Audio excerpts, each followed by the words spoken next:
island. And we're going to go lobster fishing. Here's who we got on the boat today. Say hi, everybody. Good time fishing. Larry. Go get a couple days. Look at these things. Woo. On. Sorry, everyone. I'm flipping this all over the place, making you all dizzy, huh?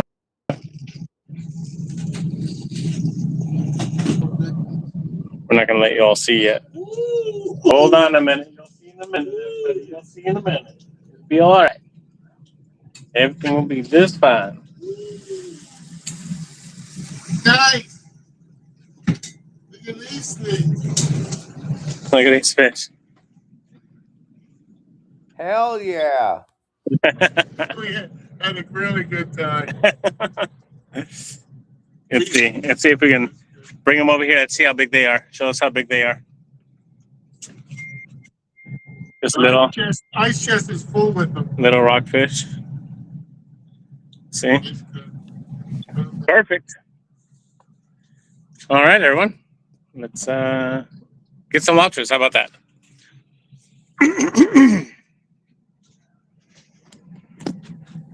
Yeah, the ice chest is full all the way.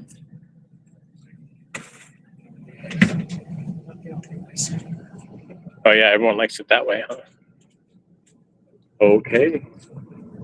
Yeah, that's the best. Guess we're going to do this.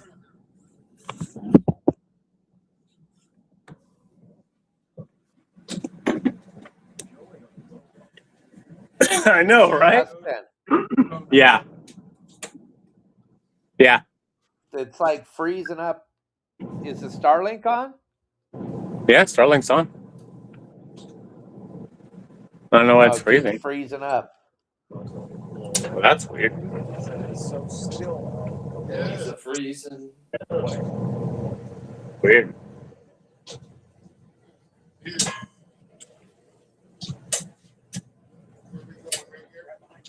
Yeah, that's right.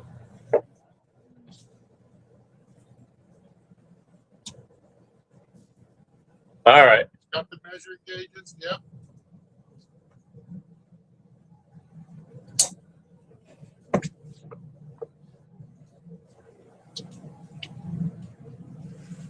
It's still freezing? It's okay right now. That's weird. So we're pulling number 2 first. Is that number 2? Where's number 1? That's a light. That's someone's light. That's another boat. Which one has the experiment? This is number 1. Well, there's 5 on the inside. Yeah. You can barely see it. It's the experiment? No, that's it right there. Number 2 is the experiment. Yeah, this is number 1. Yeah, it's all, I didn't see 5 way on the inside. chopped up. Yeah, I have it on my chart plotter. The other 5 are all full.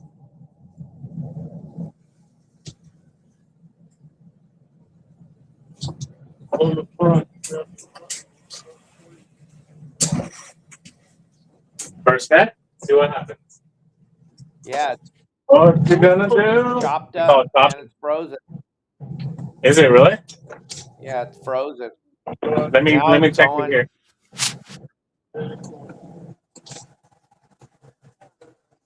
You go up, up, up, up, up, up, up, up, up, up, up, and away. Oh, there's a There Little you guy. go. There may be one keeper.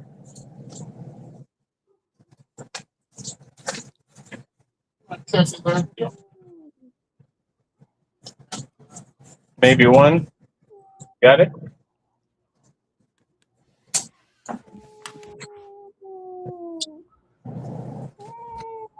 Ooh. Ooh. What?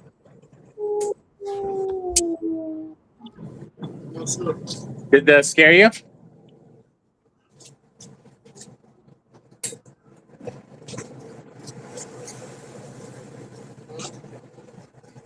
Almost a clipper. It's not a keeper? No? All right.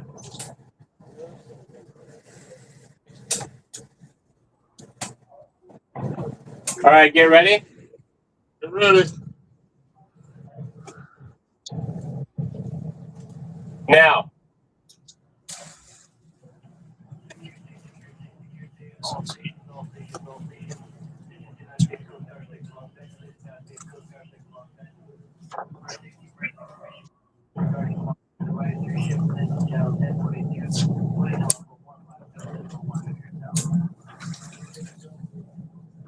Small craft advisory. What?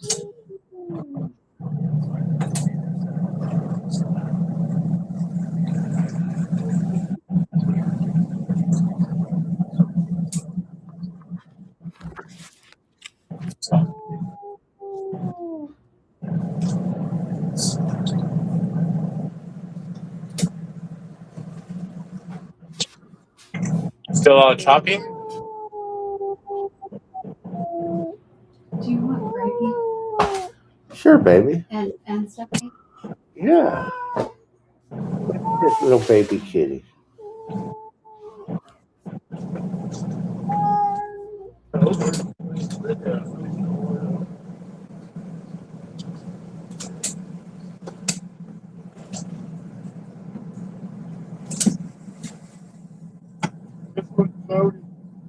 This one's loaded, huh?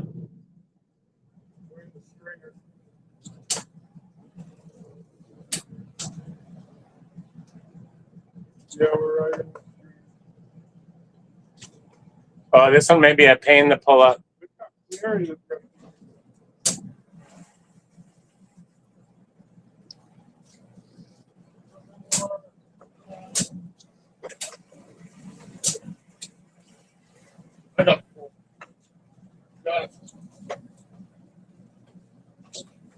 Come on, Mike. Come on, Mr. Get Mike. some, get some, get some. You gotta pull through that kelp. Come on, Mike. There, holy cow, it's loaded. Oh, you had a straggler on the side too, didn't you? Yeah. Oh, that's not loaded. There's some lobster in there. Looks like shorts.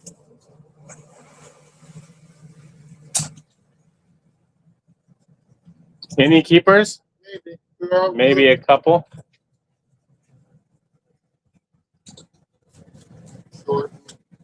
Short.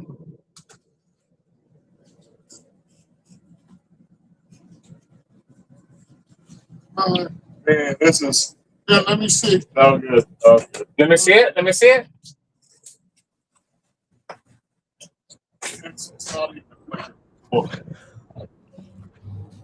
oh, it's not a. Oh, it's.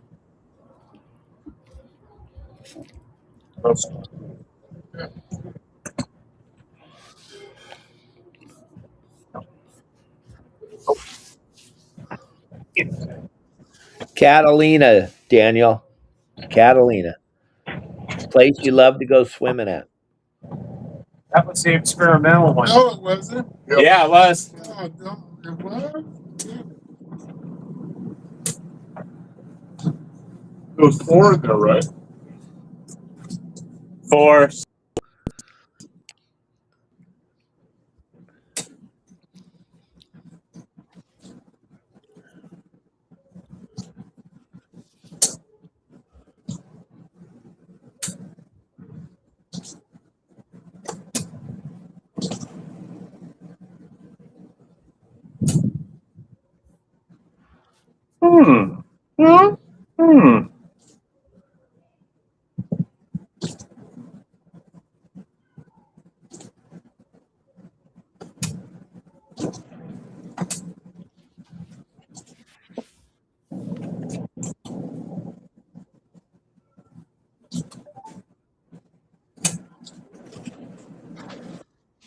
Now.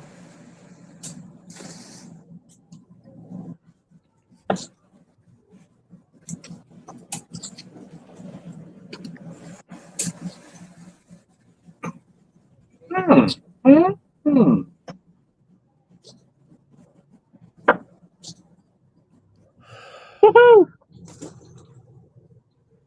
All right, let's see here.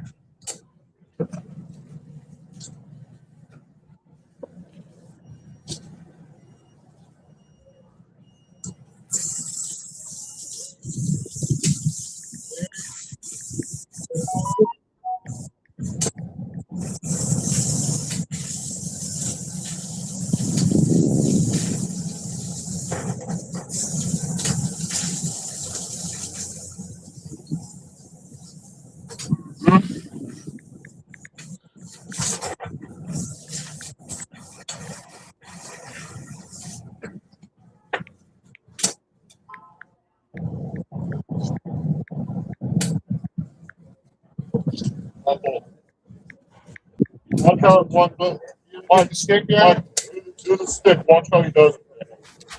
So you always want to pull from the pointed end. Then once I start pulling, whoever has the stick pulls the extra rope out. Don't rope in the rider because it gets the tail off. Rope in the boat.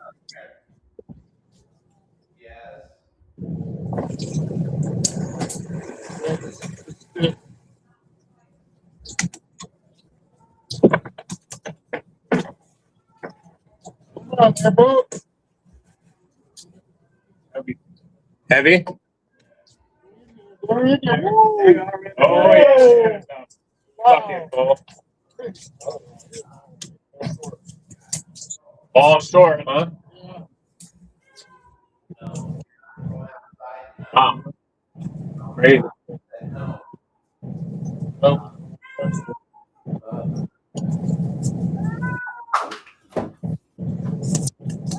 That one's short. They're all short.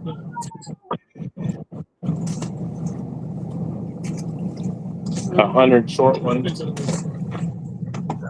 100 short lobsters.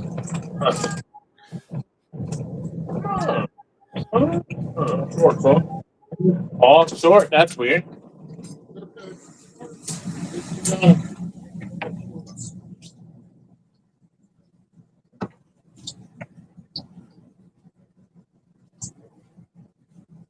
What is it? Yeah.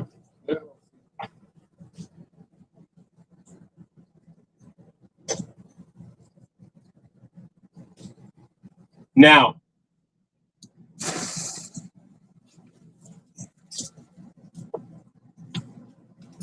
oh, that's a short line, huh? See in a minute. Yeah. Okay, Daniel, I'll pull for you. You pull this one. Here we go. No pressure. Get his luck. Come on, Daniel.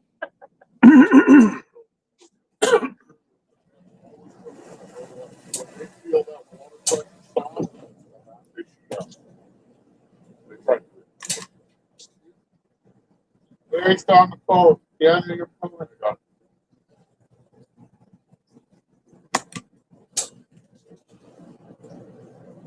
So that's 3. 3 of them? Yeah, only 3.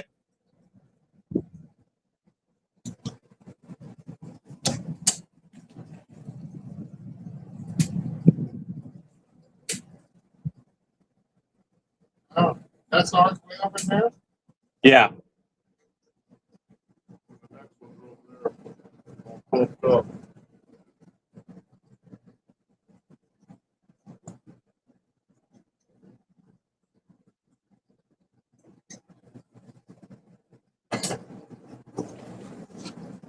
Somebody lands at a point. We got 10 right now, right? 10 shorts, right? Yeah, so like 15. You gotta start averaging at least. A lot of shorts. There you go, stick with it. Yep.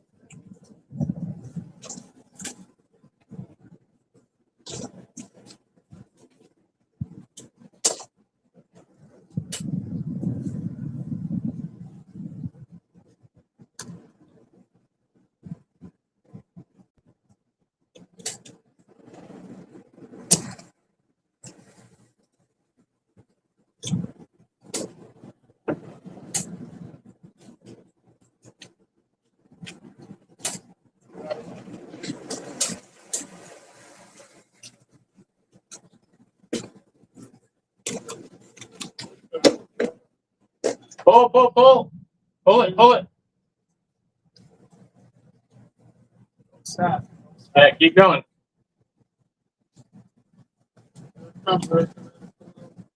Oh, lobster.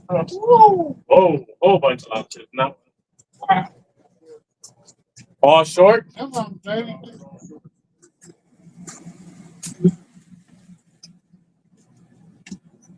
Weird.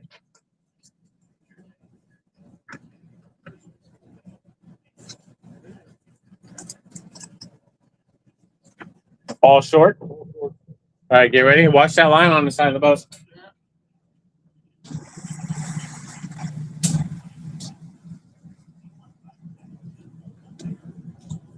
Now.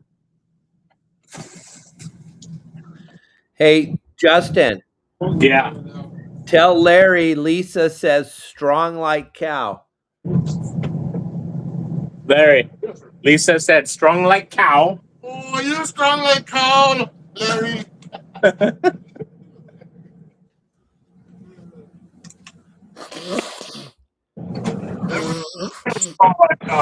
And everyone knows I am strong like cow. Not like boom. Cow. No, you're strong like cow. Oh my God. So funny. Dang, we're pulling a lot of shorts. We better do something here. We had to move or something.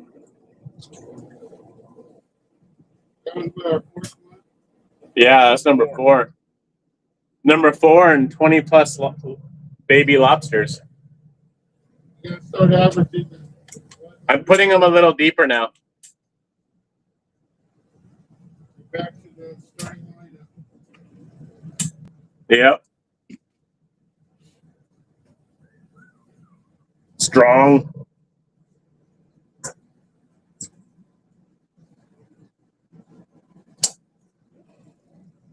Where'd you get those ones?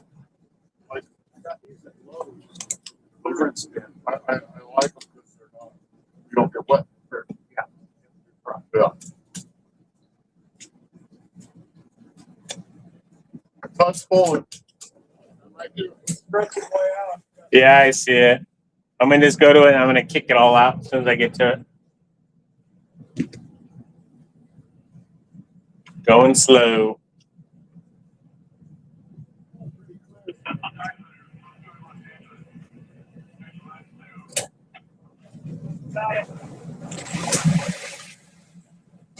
Gotcha. Come on, Chuck. Let's go, Chuck. Get it, Doug. Get it. Hurry, sea lion's coming. Sea lion's getting you. There's lobsters in there. Yeah, cut it sideways. Get us a legal. Woo, doggy. Maybe right here.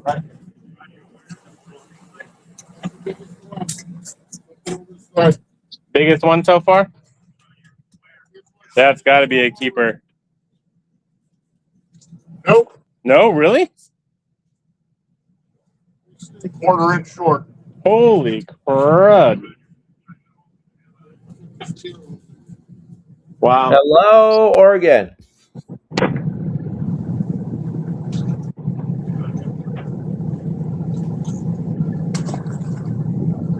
All right, get ready. What, honey? Right Now. here.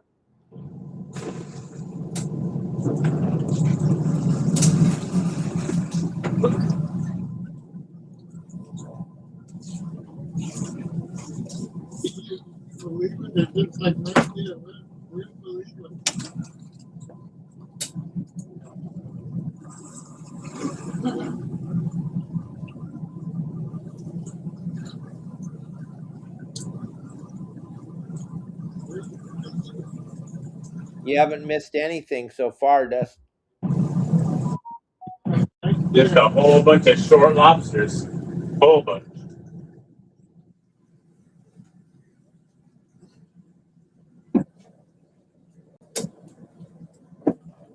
That was 5. Yeah. This is a different area right here. Yeah. This is a different area.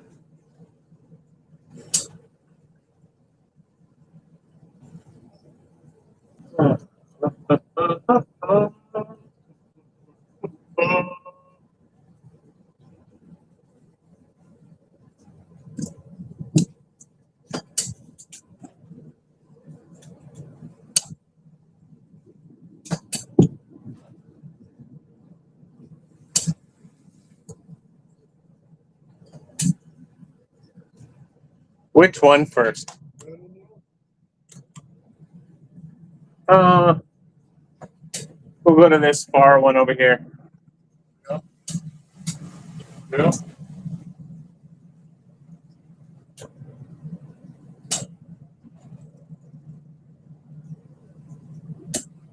Every trap has had some in it. Yeah, but shorts. We start averaging like one every 5.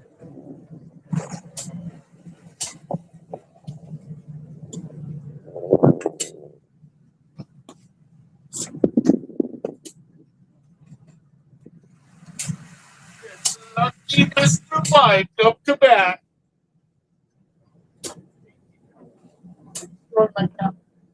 And Mr. Byte's up that cow.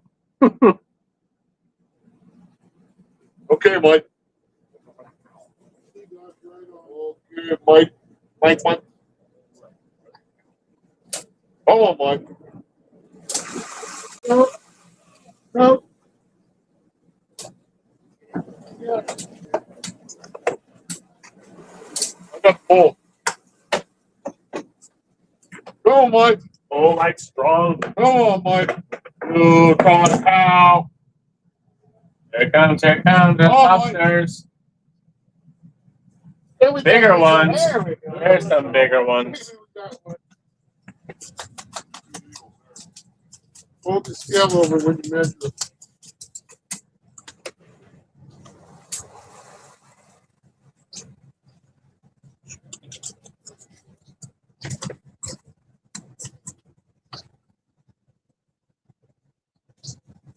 Come on.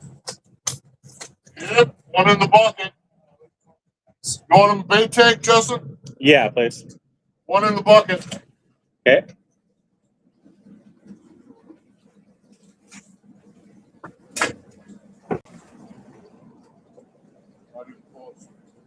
No? Nice. One in the bucket. Sweet. Go, Mike.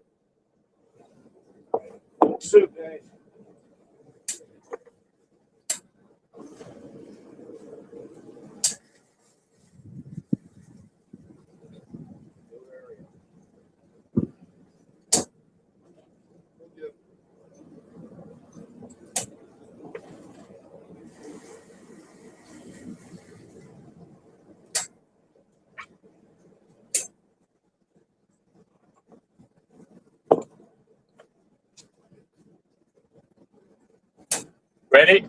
Now.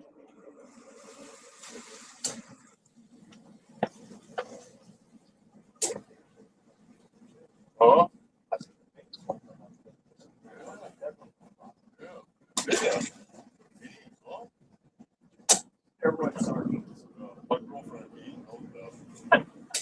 This is the better place over here. Hopefully. Oh,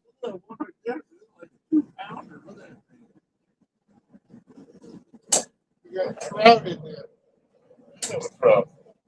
Look at that thing. That's unbelievable. Brook trout. This thing looks like a brookie. Okay, who's up? Larry. Can't get that down right. What?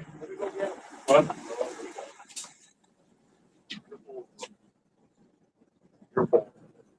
I'm pulling. I'm pulling. Pulling. Moving on.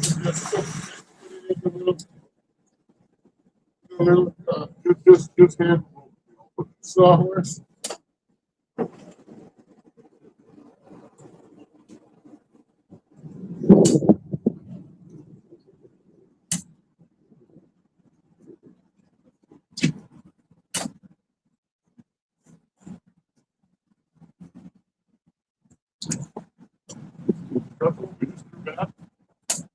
Right here.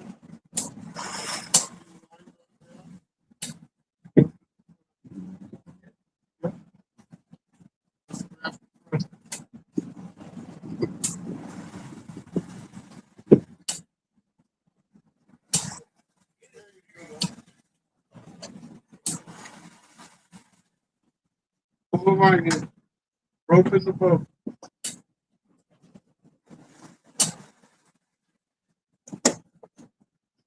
Gotta pull the net over the top there.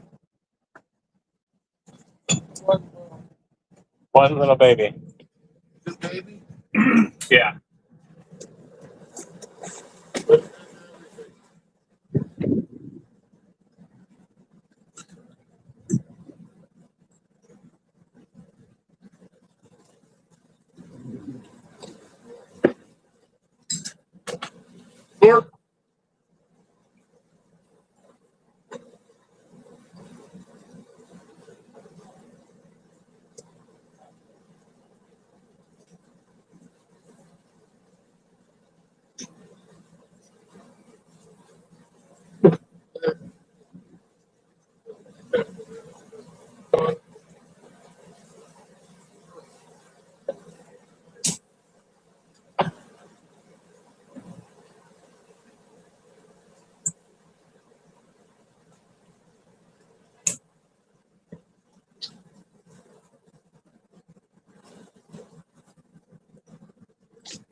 Mark, probably water. The way the days go, it probably is.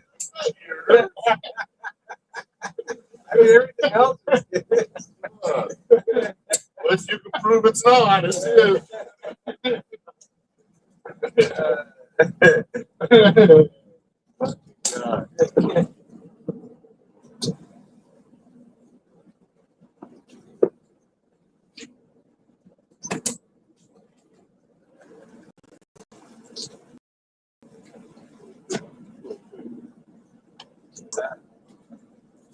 Like a little bang.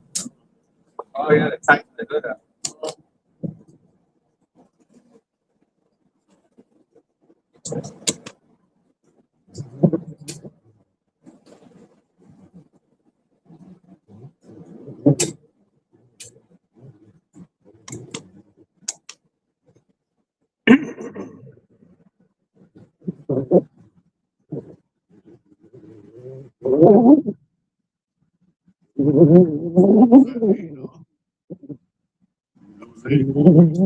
No.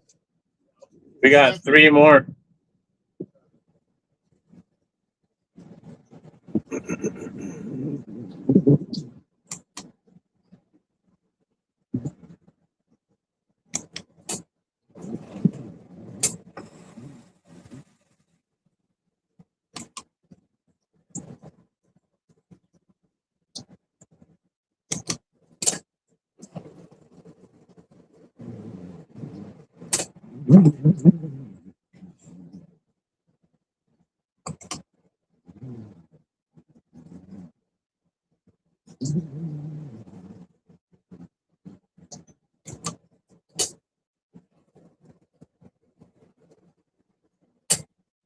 Excellent. Excellent.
I know there's kelp here somewhere. Oh, here it is.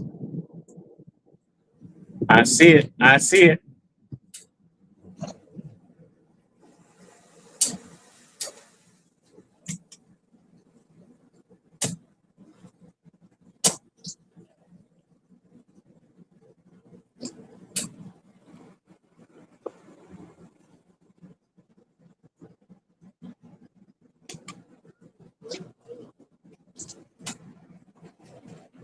Go ahead. Go now. Go ahead.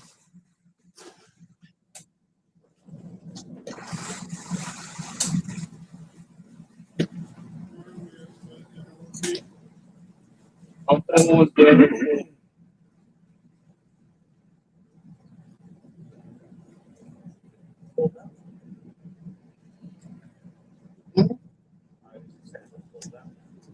I pulled the last one. Did I pull the last one? Pulled, yeah.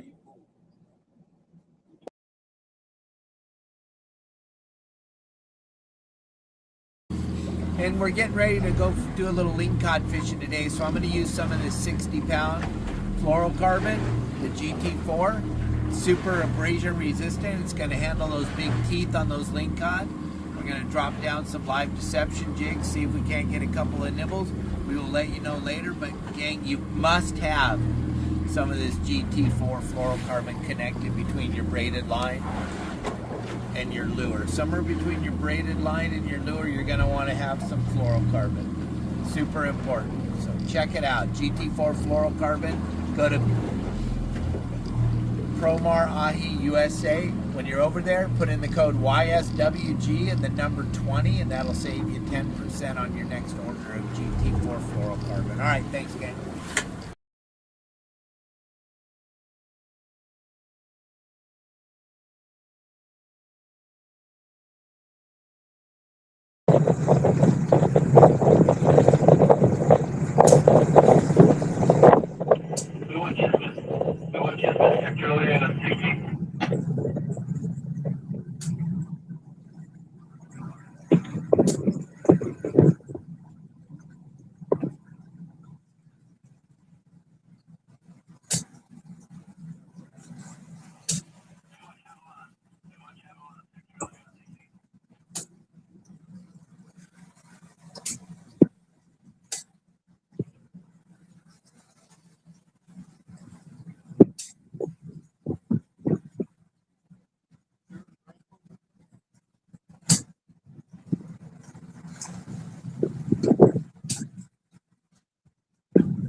What? Wait a minute.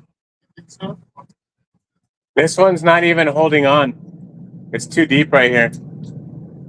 Oh no, never mind. Never mind. I'm hallucinating.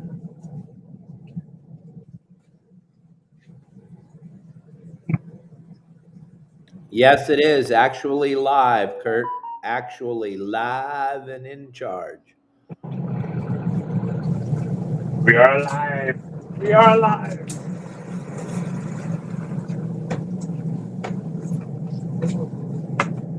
That one's heavy? Come on, Daniel. No? Come on, Daniel. Okay. Give us the word. There's some in there. There's two in there. One keeper. Maybe a keeper. Maybe, baby. Maybe, baby.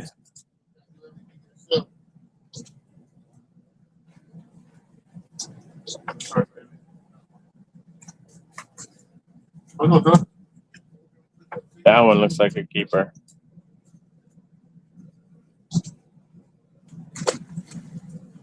Good? The other one was too small? That one looks good, right? Huh? Is it a clicker?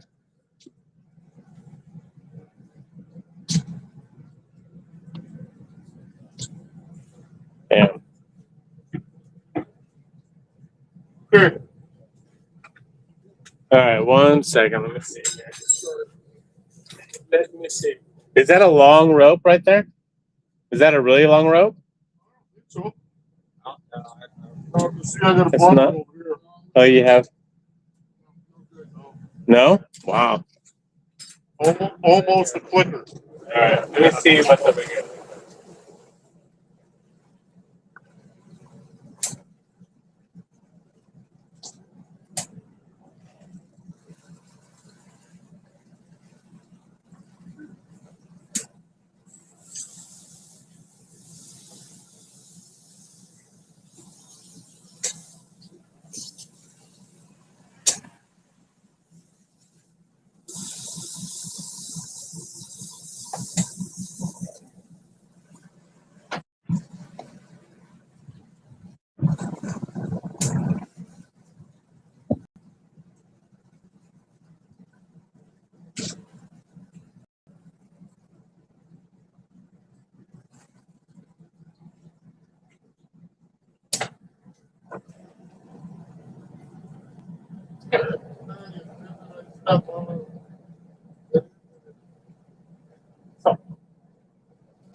Where to go? Where to go?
Can you undo the rope? Undo the.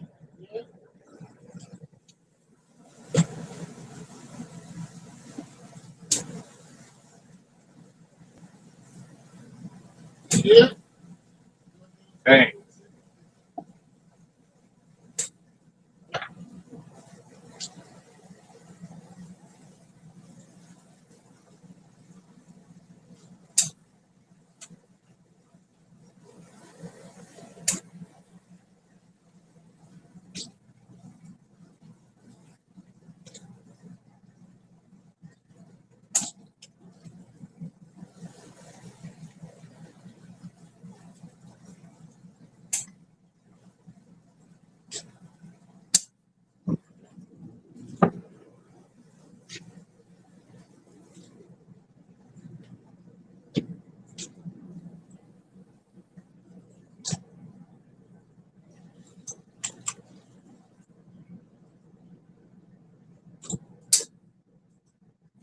Oh, that's ours.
Go ahead.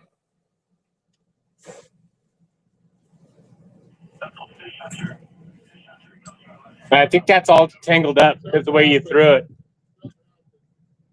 Yeah, you have to throw it like a frisbee. Pull it all the way in.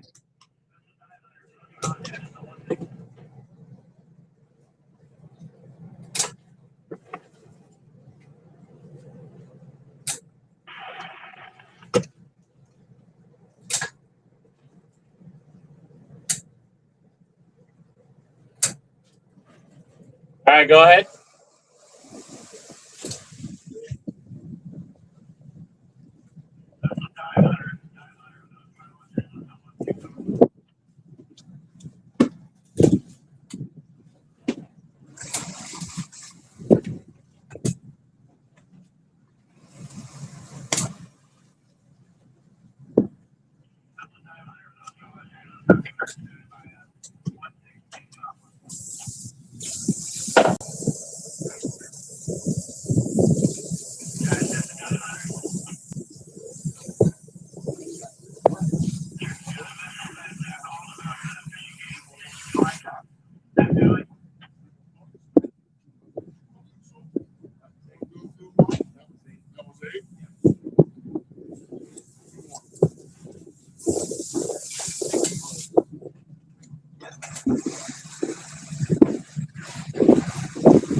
Is there a boat right here?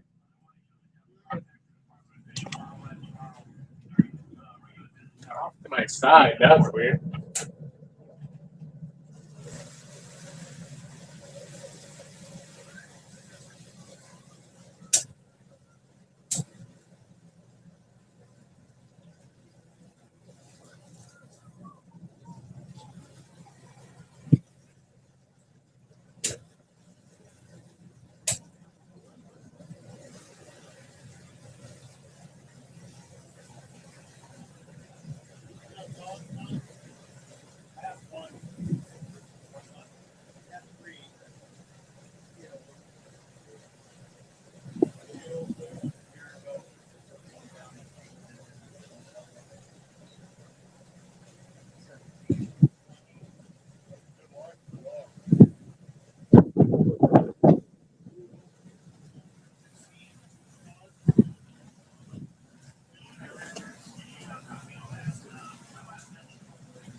Okay, let me go do this in case. Oh, wait, I'm live. Hang on.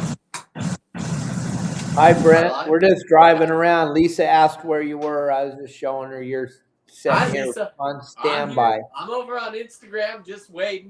I'll be there while they're driving around. But what I'm doing is I'm just working on the. I got one of the ones that I got from this diving. If you watched my video today, that was a night dive. They were out crawling. Boom, in Santa Barbara area. This was the biggest one. If you're watching the show earlier, this one I'm just cleaning out. On tonight's show, we're gonna be taking these two apart, getting the meat completely out, getting ready for taxidermy. I will show you the finished product of the one that the guy caught a month and a half ago on Justin's boat.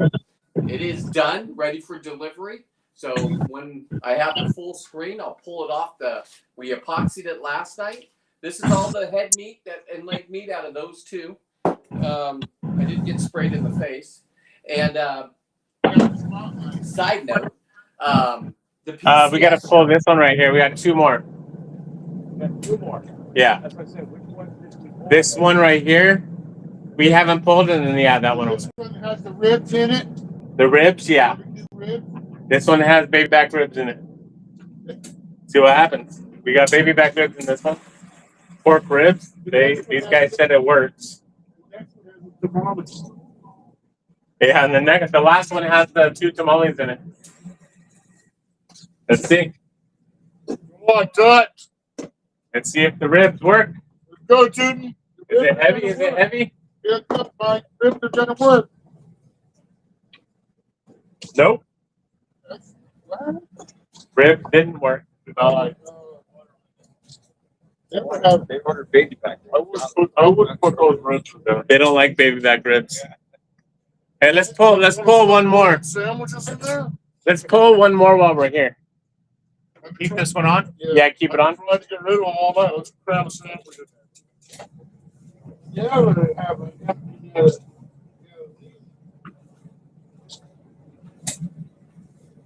Want to rebake that one, Justin?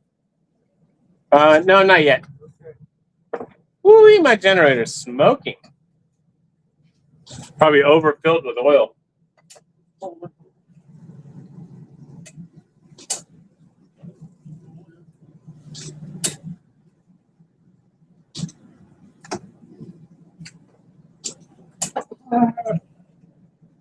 This one has 2 tamales in it. Yep. Oh, Mikey. Larry said, tamales work. Tamales work. I said, all right, we'll see. We'll see if Larry's right. Oh, my. Heavy? Yeah, you got something there. Come on. You got one? No. Oh, one. One. Tamales. They like them all. They like tamales.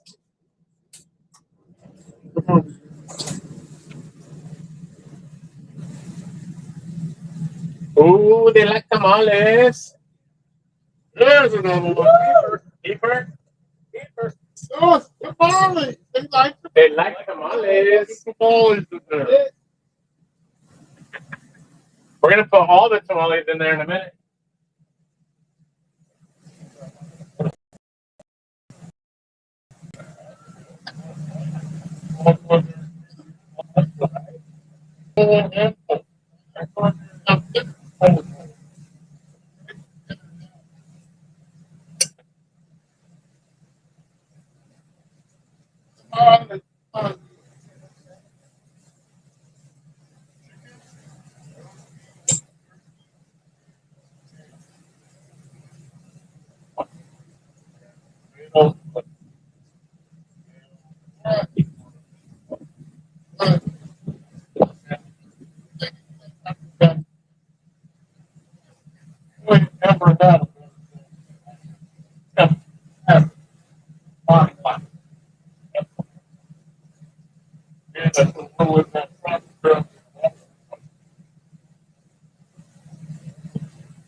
Let's set this one out. So when I do go live, it'll show this guy. You're live right now. Oh, golly. Here it is, right here, Dave. This is the one that was on Justin's boat that the dad got with his son, Lars, about a month ago. It is a finished product. I'm not going to put the antennas on until I go down and deliver it because they'll break. But look at look at how that came out, huh? That is beautiful. Yeah, I mean, look at that. So this one was about almost 10 pounds. And it is a finished product. We epoxied it last night on my last night's show. And he'll have this in his, wherever he decides to put it. Put it up high because these things will break. I'll come fix them. You just pop them off and put different ones on. But this is a finished product. I'm going to put it down so I don't break it. Real quick. Is Kelly in the room, Dave? No, she's down. She's upstairs. Okay. We were talking before the show for the PCS show. I have my famous lingcod shoes right here. Kelly's favorite fish and Dave's favorite fish is a calico bass, right? And these are skins from when I was fishing with Lobster Lisa and JC and JC's father-in-law. And we were out there and we were going to try to catch a thresher shark. It didn't work, so we switched to fish. And we are going to make her, for the PCS show, her favorite shoes right there. So that is the skin that I'll be using for that project. And hopefully I can have it done for the PCS show. So these are ones that I caught on my night dive just 2 nights ago. And they've been frozen. You got to freeze them to have this process work. I already did 2 of them. I got 5 that night in the we'll just say the Santa Barbara area. There was fireworks, but the fog was in. So a lot of boat traffic. So be careful if you're going to be night diving. And just watch out for boats. That's all you got to do. I had the Harbor Patrol come up to me a couple times. Anyway, we're going to start by just taking the antennas off. I use the antennas for when the other ones break. I can just cut them and then re-glue them. So I keep all my antennas. A lot of you remove the nice females. Another nice female. So we'll just start. I take the back fins off, and these are females, so these are going to make some great earrings. You can make earrings out of these. I'll show those in a minute after I have some that are already done. Last night, on last night's show, I finished a whole section of them over there. Some that were from 11-pound lobsters. They do get big. The bigger the lobster, the bigger the fins. These are what they protect their eggs with. And so the females have bigger ones. The males just have they just help them maneuver. So to take the tail meat out, everything's a muscle. Everything's a muscle. So the muscles make these things move. So you have to cut them. You can see the meat right in there. When you're taxidermy, nobody's going to look underneath, right? It's going to be up on a wall somewhere. We're going back to Justin. Okay. No. It's going to be up on a wall somewhere. You're not going to see underneath. If you want your fins left on, I mean, I can leave them on.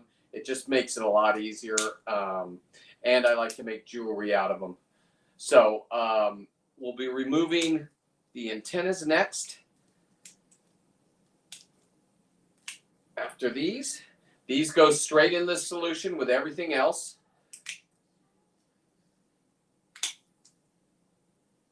And let me cut these. They're just beautiful creatures. Anyway, I got these ones 2 nights ago. I was down at a Christmas party in not Long Beach, Redondo Beach for freedivers, the Fathomeers. And just had a great time there. And then from there, I made my way back, dropped off a couple taxidermy lobsters to clients, and then got to go night diving with some young 25-year-old men that really dominate. They're free divers. They didn't care that I was on tanks, and they just we just hung out for a couple hours. If you watch my video on Facebook, Instagram, even YouTube, I just put up the short today of these guys getting caught. And you can see what they look like. What Justin's doing right now is he's got those hoop nets down. These things at night are crawling. They want to eat. Everything wants to eat these. So at night, they come out. In the daytime, they're up in caves, deep in cracks where they can't get eaten. And right now, they're crawling. If you want to see what they look like crawling in the pitch black, go ahead and check out my video. It's 30 seconds long. And you can see these guys getting caught. And that's exactly what they're doing right now. They're all talking to each other. They make this noise right here.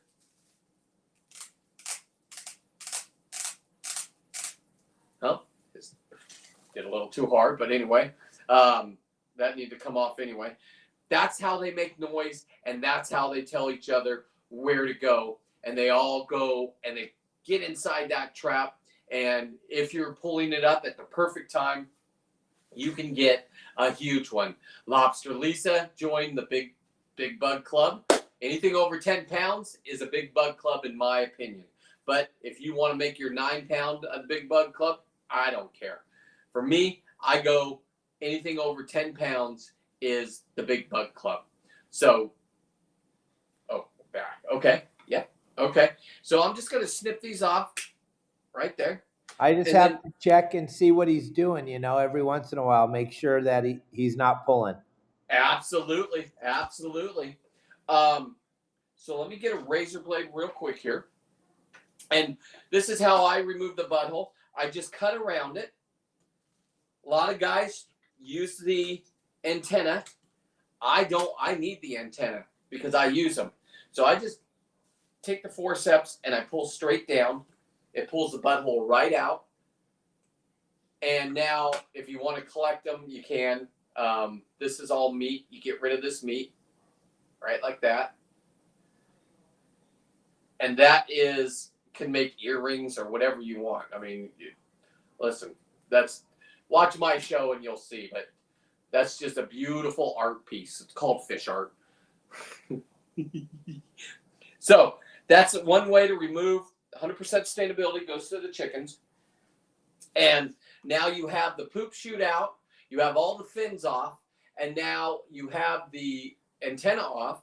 So now what we're going to do is we're going to open up the shell. This is how they shed and grow. They got 2 notches on each side. They push down and pop the shell off when they're ready to molt, and they have their skin underneath. If they're doing that, you will get lobster leather from there. What is lobster leather? That is when one is about to molt and about to turn. And where is my lobster leather? Here it is. I got 3 of these. These are antennas that are leather. I've got them. This is a leg of 11-pound one. This is the head of 11-pound lobster, and its eyeballs and everything. Everything is leather. This one was about to molt and grow bigger, and I was able to attain this one on the lobster opener at Cortez Banks.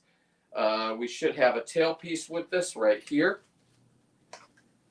So it's pliable. You can do whatever you want. You can make shoes, belts, anything you want out of leather. This is leather. I am going to put this on the back of a jacket personally that I'm making with my 204-pound halibut from Alaska. Here is the skin right here. I just pulled it out of the solution and it is perfect. So I have a 204-pound halibut.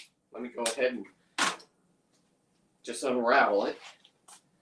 This was its skin. This was its top side. And this is what I'm going to make my jacket out of. So this will be the top side right here. This is the same thing. We got the other side. That is a Pacific halibut. It's not a California halibut. And it is from Alaska, Ketchikan. So let me put this aside. My goal is I'm not going to make it. I'm going to have somebody else make it. But what I want to do is I want to have it cut into a Crocodile Dundee vest. So we're going to make a Crocodile Dundee vest out of that leather, both sides of the halibut. And then on the back, it's going to be sewn on the full 11-pound lobster, legs and all. Antenna, legs, everything. That is what I'm going for. If you would like to follow that journey, you can follow me on social media, SeaWolf13. And I would love to have you guys join me if you are into this kind of thing. It's taking the lobster, the love of the lobster, to the next level. Now, most guys just tail these and throw them away. There's more meat in the legs and head than there is in the tail.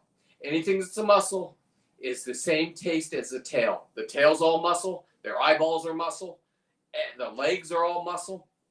All of that is edible. This is from these two right here. The tail meat has already been given away. You're not allowed to sell it. You're not allowed to trade it. You're not allowed to bargain with it. But you can give it away. So I gave it away.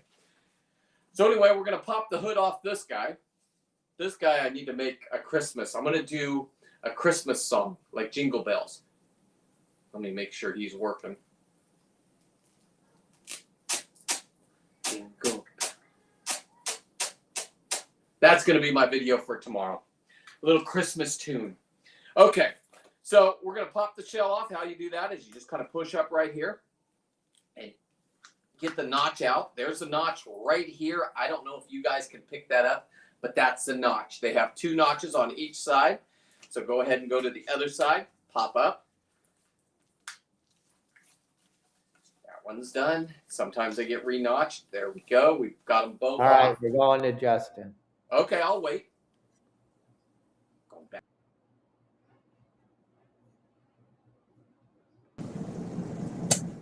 Got it. There we go. I got it.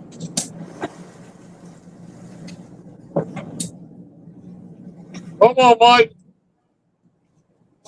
Come on, Mike. Hold it, hold it, hold it, hold it, hold it. That was heavy, heavy. Holy moly. Oh, Mike. Whoa, sea lion. Yes, pull, pull, pull. Pull, pull, pull. Holy crap. Can Ted even bring that over? Woo. Holy moly, Batman. All right.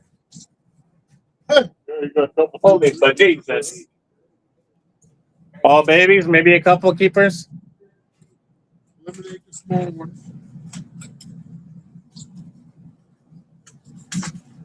Nope. Yes, there's one.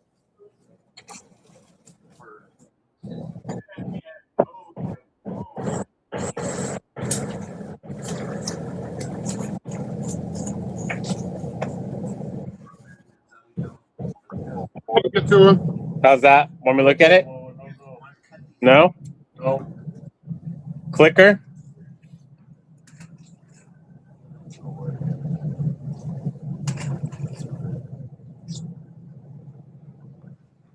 Nope. Hey, you're using the crab sign. I'm just kidding. I'm kidding. Dang. Giving you. That one's going to be too small, too. I need a cage. Nope. Somebody with their hands free. I need a cage. Holy Right? moly.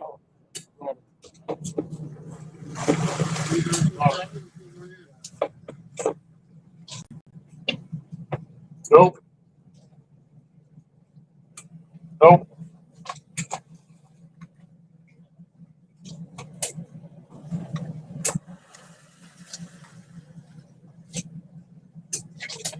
You know what?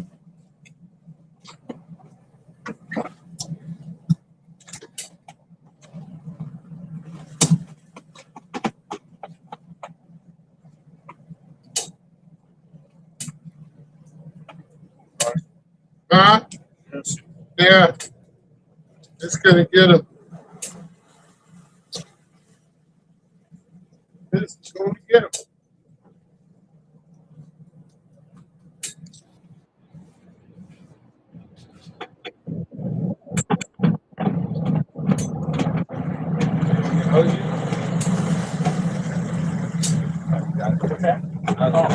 Now.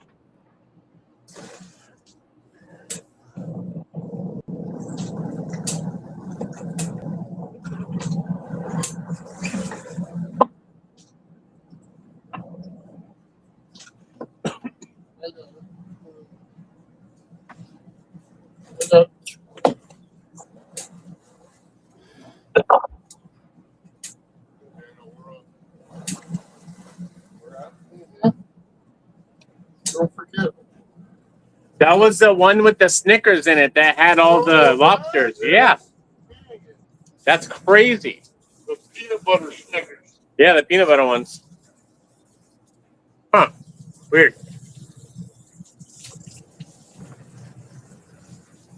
If I didn't eat them all, we'd be able to put more in there. You need more?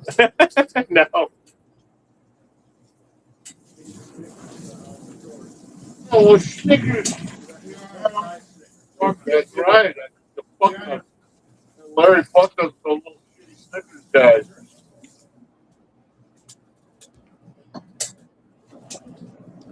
Merry Christmas, Daniel. Merry Christmas and a Happy New Year. Yeah, yeah. Go up out of the water. See if we can get a bunch of keepers instead of little babies, huh?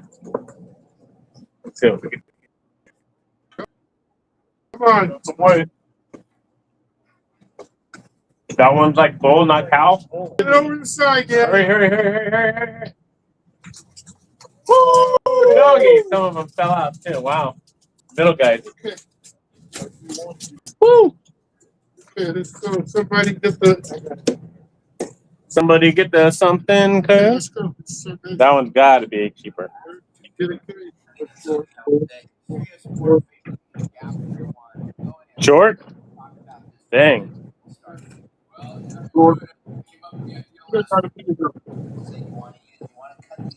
Here's the legal record. Sometimes they have big body.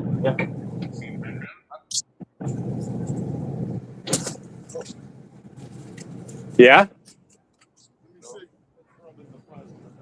Let me see.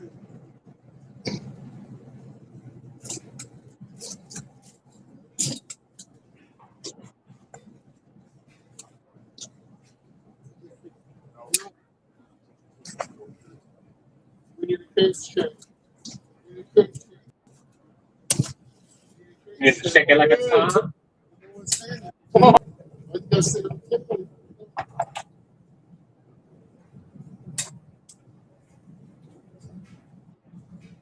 Yeah, I got you. Got it, yeah. I just got my first elk,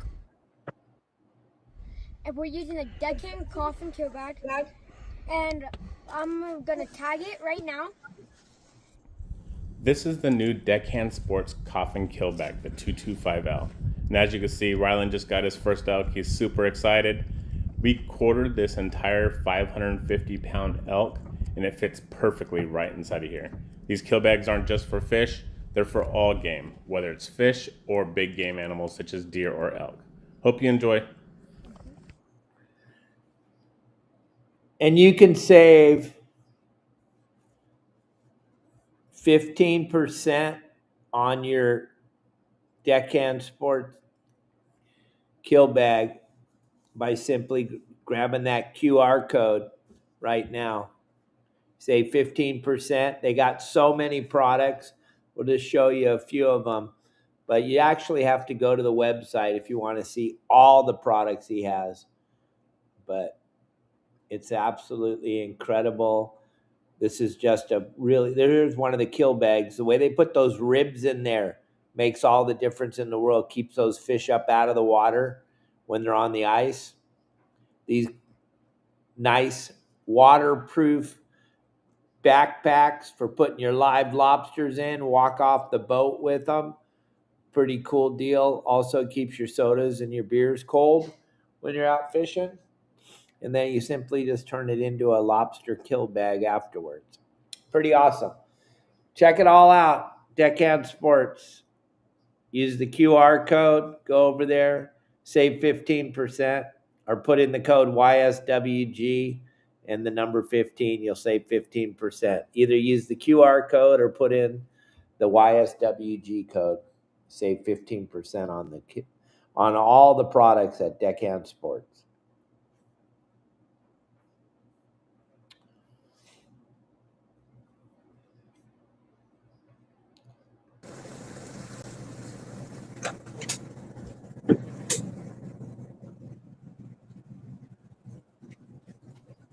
We'll see when someone recognizes that.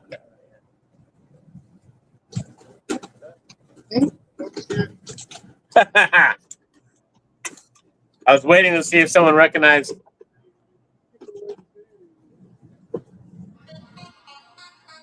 Come on, Daniel.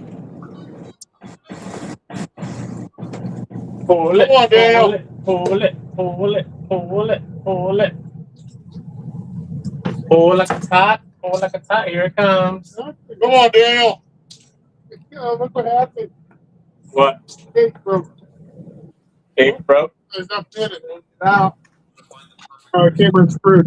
Yeah, it wasn't screwed on. Make sure the top is screwed in good. Yep. Yep. That's why we didn't get any in that one. I think we'll keep that one in the boat. You got it.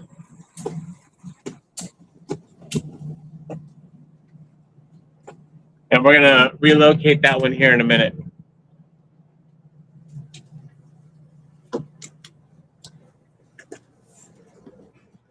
Because I think that's a long rope, right? Yeah, we're gonna undo that whole rope and be long again.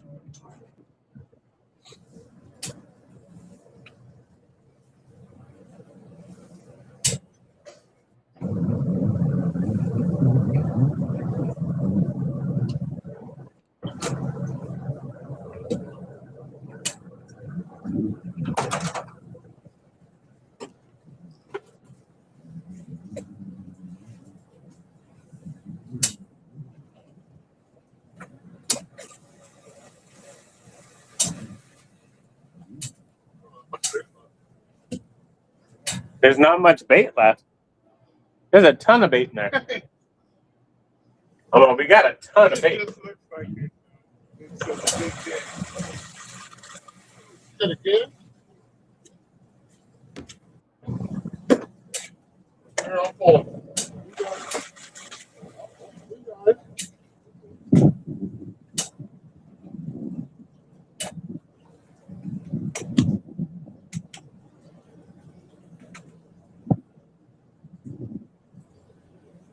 Got it.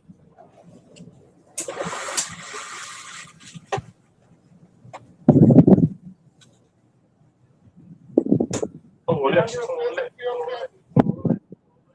feels heavy. I don't see anything yet. We're gonna keep that one in, and we're gonna relocate things. Definitely relocate. Wow. Usually don't have any fish. Right? It's weird.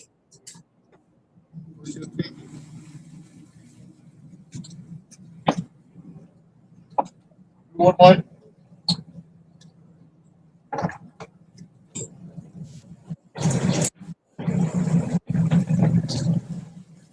Hey guys, Don Stanley here. All right, guys, check it out. I got something to show you.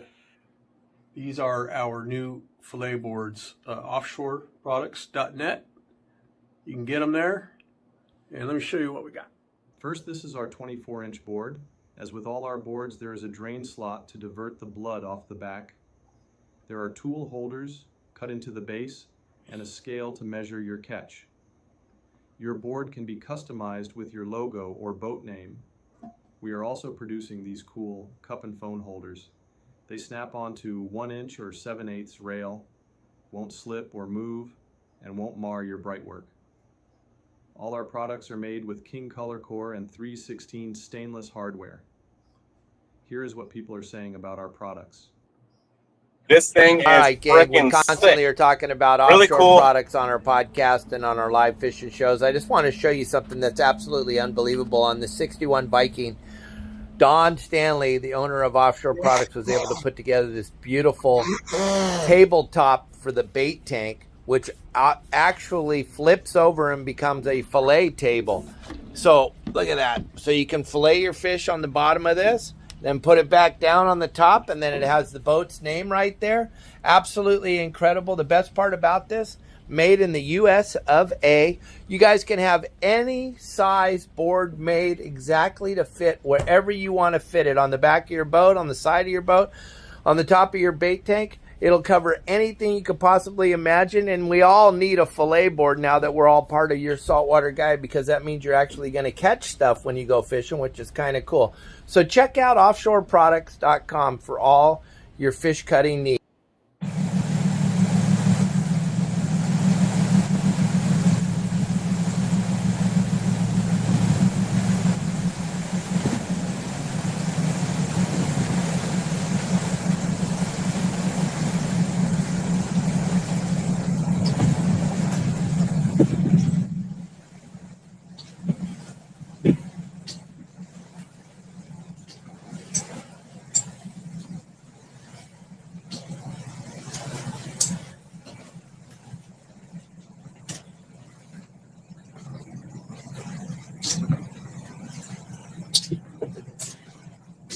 All right, which one's first? One of them's longer than the other. The rope that's near your foot, that one's shorter. Yeah. All right. We'll do the long one first.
Oh, Dan, look.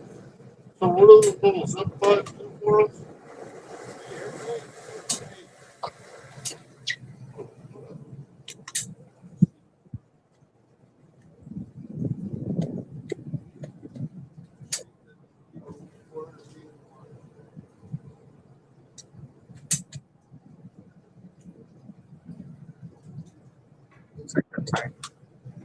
Go ahead. That one may be messed up. Because you didn't throw like a frisbee. It's all right, let it go. Just leave it.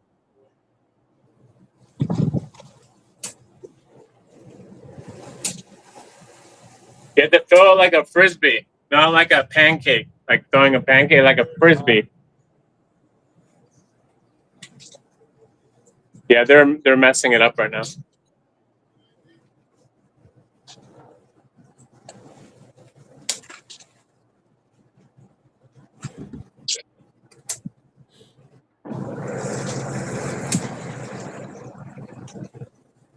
This one out or wait? Yeah, we're gonna put it out in just a minute.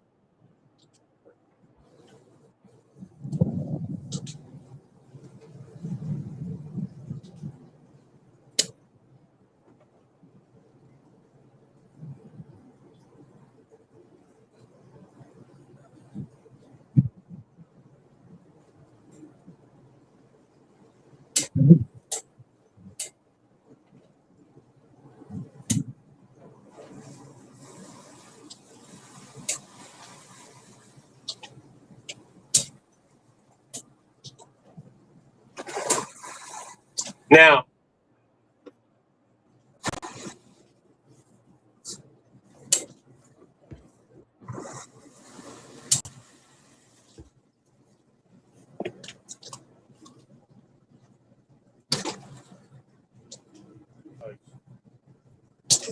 all right. Nice.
Yeah.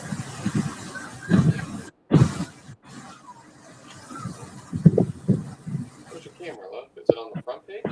All right, we're back. Oh, are we back? Yeah. Oh, my goodness. I apologize. I Hello. was just about to do... no, camera. Hang on. Let me turn off the music. Jiminy Christmas. Using my wife's phone. I'm going to make a real quick... Gosh, she's got a lot of apps open. Okay. I'm just going to do a real quick Christmas video. And we're going to do Merry Christmas. Or maybe not. Hopefully. This guy's not performing for me. Squeaker's not good. All right. I'll give this back to my wife and we'll get to taking this guy apart. Sorry, love. Here you go. I should have used that other one. The other ones was, I'll just have to go get more. Guess I have to go down south and get more. All right, let's take the antennas off this. We went ahead and took the tail meat. Why Justin was out of this one. That is what it will look like if you do it right. The tail meat, let's put it back in for you. Oh, came right out perfectly. So now we have the shell and we have the top part. This will be taxidermied after it sits in rubbing alcohol for 3 weeks. We will put it back together. So we're going to take the antennas off this because this guy's, oh man, I thought, there it is. I want to wish you a Merry Christmas. I want to wish you a Merry... Yeah, we're going to hold on to that guy. All right, we got other projects. Like I said, we got shoes for Kelly. We got the skin. Their favorite fish is calico bass. That's calico bass leather. It's already done. We take the swish off, the check, and we're just going to infuse it into there, and then we'll epoxy it so it'll look like it's wet. Very cool. I'm very excited about that project. We'll try to wrap that up, and she can wear them at the PCS show, which is at the Lobster Indoor normally, right? It's in March. Is it normally in March? Yeah, it's the 5th, 6th, 7th, and 8th of March. 5th, 6th, 7th, it's like that. And then the next week is the lobster closure normally. So I'll be I'll get on that. Let's see. What else do we have? We have earrings. So I got one drying here. Why we were setting up, this one is in the stage of it just got put back together. I put foam in it. Now we got to take the foam out, paint it, and then we'll epoxy it. And this one will be another trophy, small but legal lobster. Remember how you check eyeballs all the way back to the back? If the eyeballs move underwater, I like doing it this way, especially at night. If you put it here and you push it down and their eyeballs move, that means it's too small. Throw it away. Otherwise, it's a big fine. You don't want to be caught. For divers, they can come down, and if they're in your bag and they take your bag underwater, they've taken my bag underwater before. I have no fines, but they have done that. It's an illegal lobster. For hoop netters, it's when it comes up, you're allowed to measure them on the boat and then throw them back in. These are what will come out of the fins that we are cutting off. This is some nice male fins right here, and we made earrings out of them. So those are epoxy. There's no smell to them, and those are some beautiful, beautiful earrings from the lobster's tail fins. I think I have some more on my Christmas tree somewhere right here. Let's see here. Well, we have the halibut fin right here, and that is the spine of the halibut with the fin. This was the white side of the halibut, so we made earrings out of that. Now, your animals will chew these up. They will chew your shoes up. I was talking with my buddy in the parking lot, and these were in my van, and my bulldog, Deckhand Dolly, was in the van, and we heard her just licking things.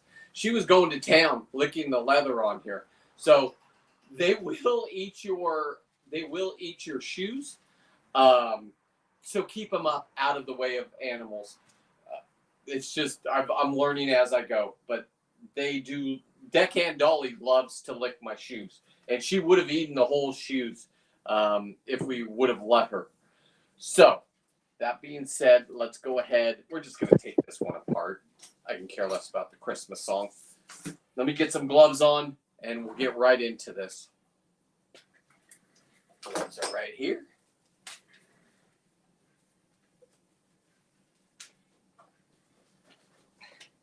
So, these were crawling around just the other night, doing exactly what Justin is doing right now.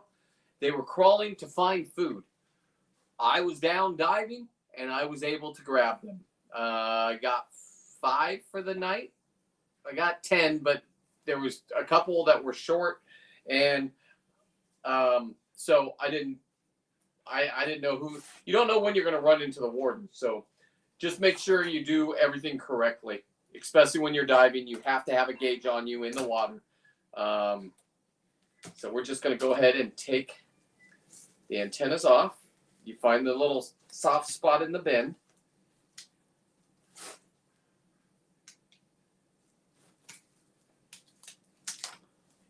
And then you go ahead and just pop those right off. Boom. Very nice. And now we've already taken, no, we haven't. Going back to Justin.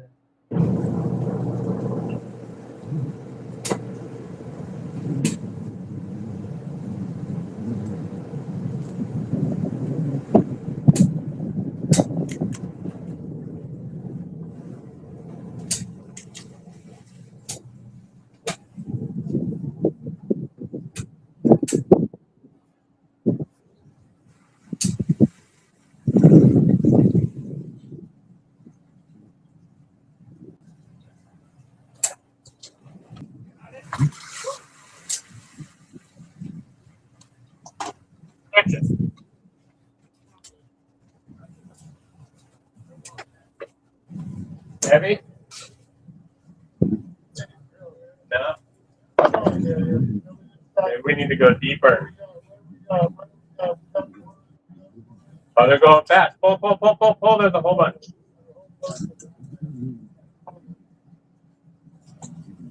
Oh, no, there's just 2. Did we already rebait that one? We didn't rebait that one, huh?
You ready?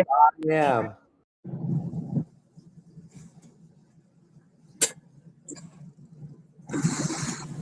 Now.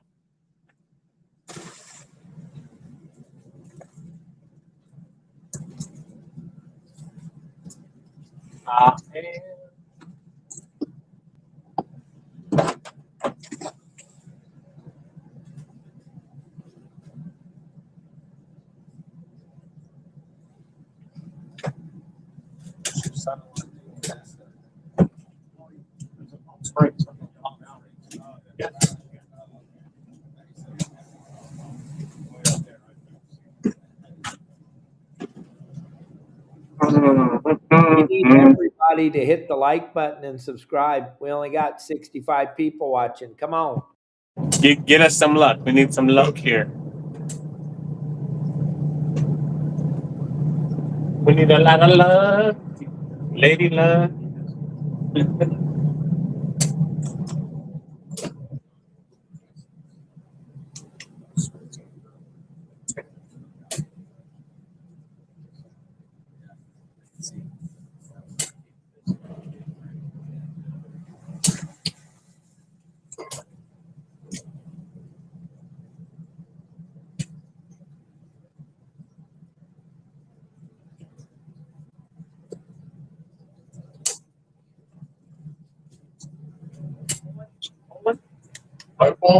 Pulling?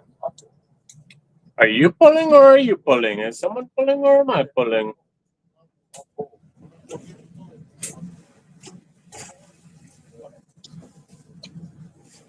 This one's really deep.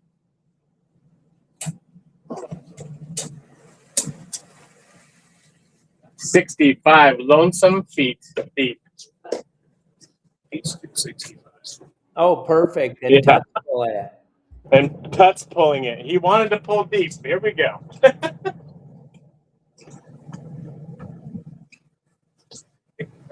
Yeah, you are, Don Stanley. I don't see any yet.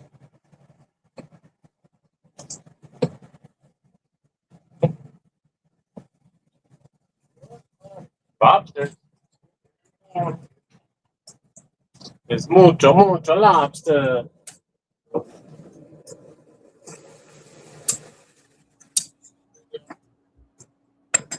Huh?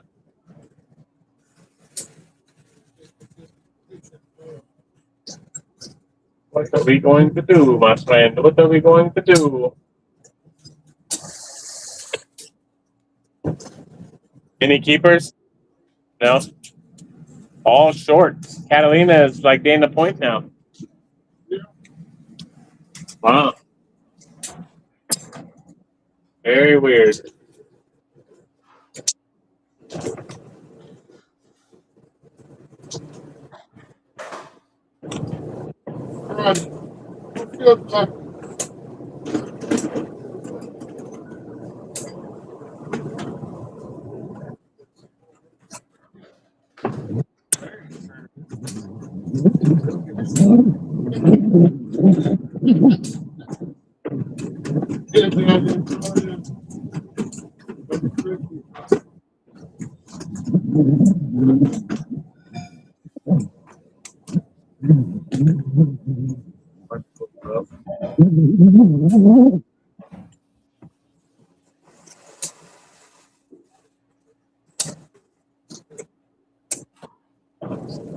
Now,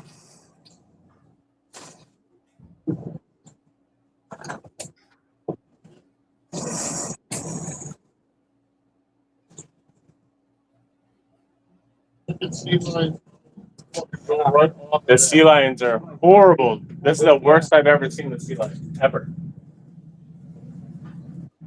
There was like 4 of them on it.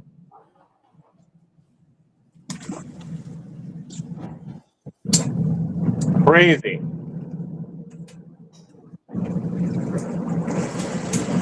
You think that spooks them? I don't. I mean, if the sea lions are down in the nets, yeah. I never see them that many. No.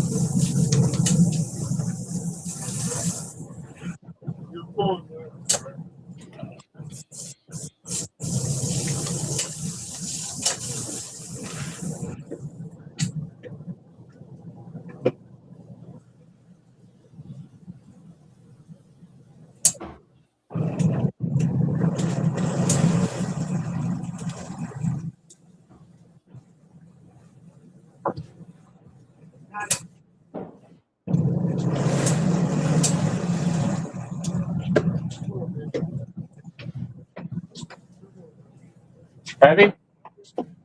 Yes. All right. It's very heavy. Very nice.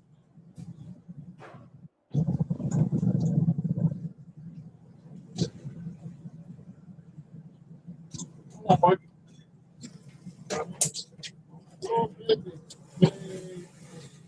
Little baby, huh?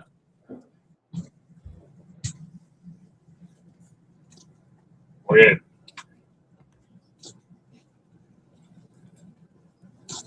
Very weird. Yes, is it? Very weird. Yep. So, take a look, buddy. Oh, keeper, huh?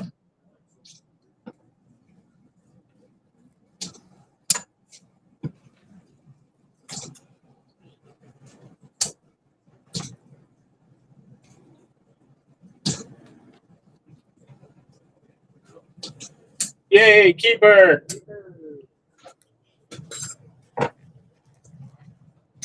Look at Lucky Larry. Yeah. Larry. Did we put the bait out? Now. Nope. Did you take those goats? Yep. Yeah. Yep. Well, everybody on the boat didn't have to say yes, did they? Somebody could have said, nah. One right now? Yep. Is this the one that needs to be rebaited? Yes, sir. Yep. They call him Larry the rebaiter? Nope. Yep. Master baiter. Yeah.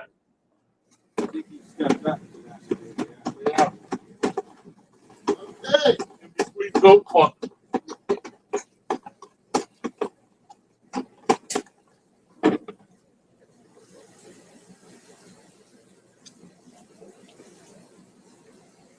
Okay.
You're eating? Oh, I'm live on Taco Tuesday. Oh, beautiful. Oh, look at that. Look at that. My Woohoo! wife just made me that. That's Taco Tuesday. All right, Oh, you go eat. man. We're going back over to Justin. Go eat. Go eat. All right. Couple times, yeah. Lobster out here in our boat. Lobster out here in our boat. You do it one time? Nope. One time we didn't know what we were doing. But you gotta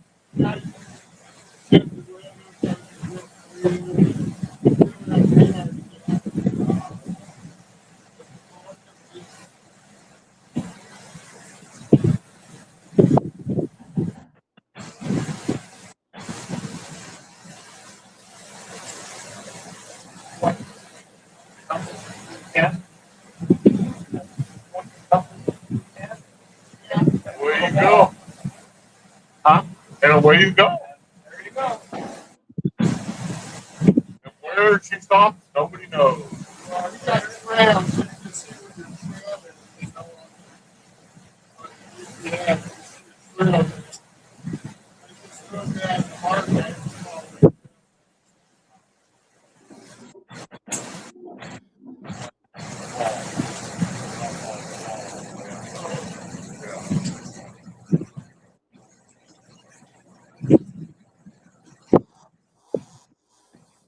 Time.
on, Mike.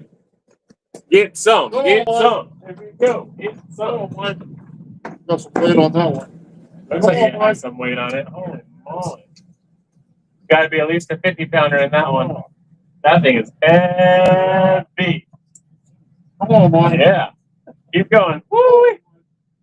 Yeah. There's a 15-pounder in there. There's a lot of them. There's a legal right there. Yeah. Well, here's another one. I'm liking this deeper stuff. Yes, sir. Right? Yes, sir. We might be able to get 3 or 4 out of this one. 3 or 4 keepers? Yeah. Woohoo!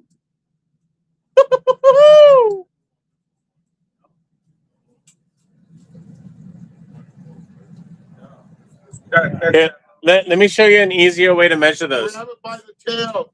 Let me show you an easier way to measure them. Come on, Joe.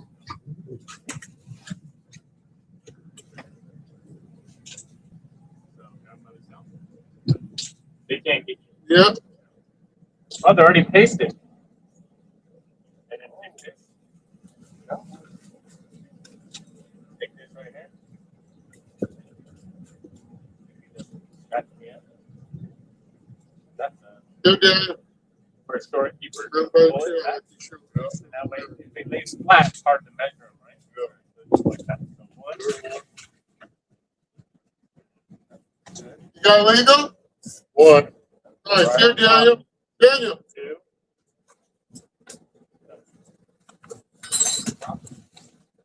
We get 2 out of that, Justin? 2. Yeah. 2. Deeper, broader, Dustin. Deeper.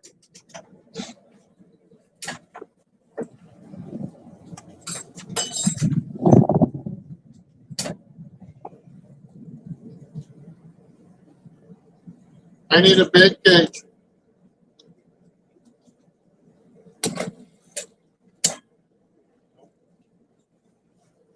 Two, Larry? 2. All right. 2. Toodaloo.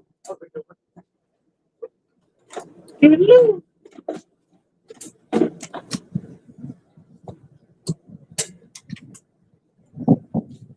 Deeper water stuff. Yeah, hold on.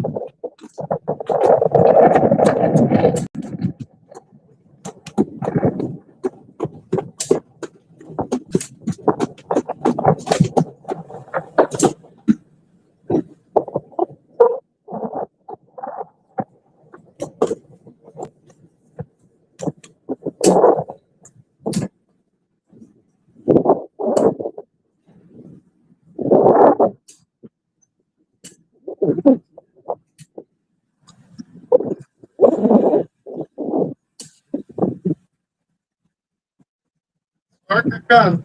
Start to happen.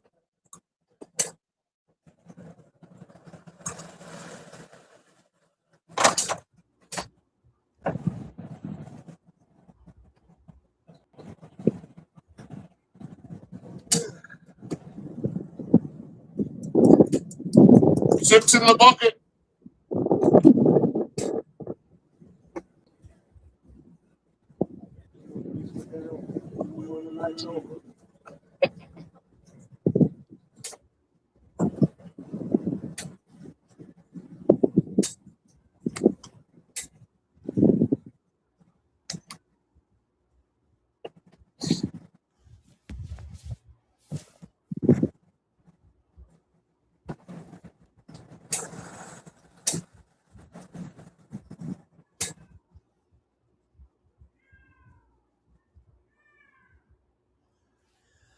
Check out these mounts, gang.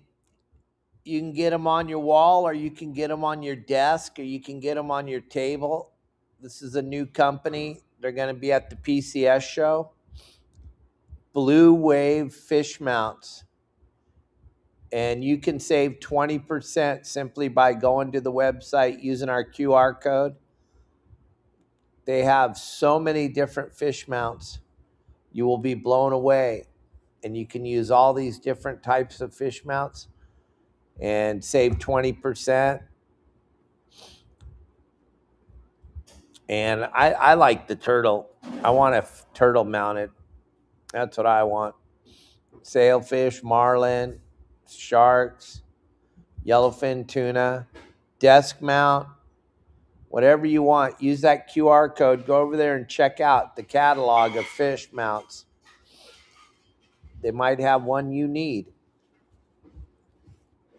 Check it out for a limited time, 20% off all members of Your Saltwater Guide and anybody watching right now. Blue Wave fish mounts.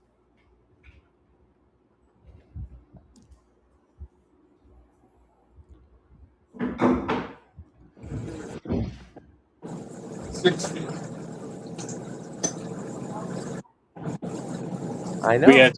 We had squid coming up a second ago.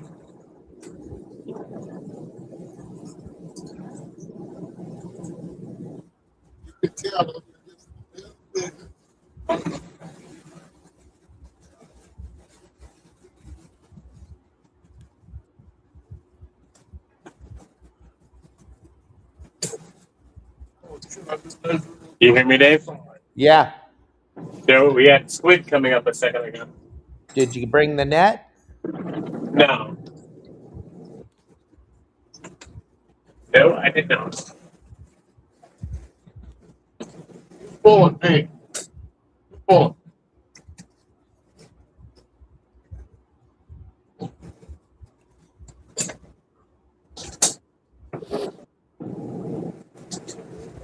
Maybe they're going to crawl late. You got a couple that time, right? Yeah, we're 65 feet deep, though. Oh, my God. Especially when we get to the ones that are rebaited. Everything shallow has been nothing but shorts. Literally everything 100% short. Wow. We were in like 25 to 40 feet. Let's see what this one is. This one's 42 feet. Let's see what it provides us with.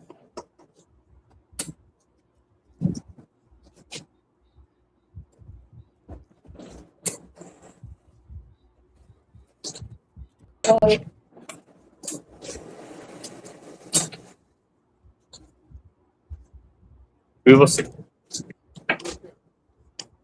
Get some. The next one after this one looks like it's like the 20 foot. Come on, Larry.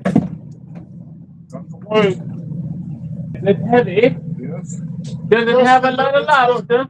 It's going towards the front. So That's fine. Just keep going. I'm not going anywhere. whoa. Lots and lots of lobsters. There's at least one keeper I see in there. 3 or 4 keepers. Them down, brother. Yeah. 42 feet of water now. That's This is like you said. Beautiful. Right here's the keeper for sure. Right here. One. Okay.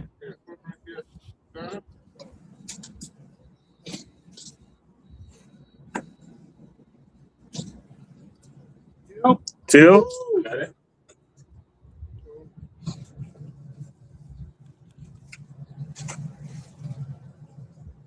That one's tiny. Nope.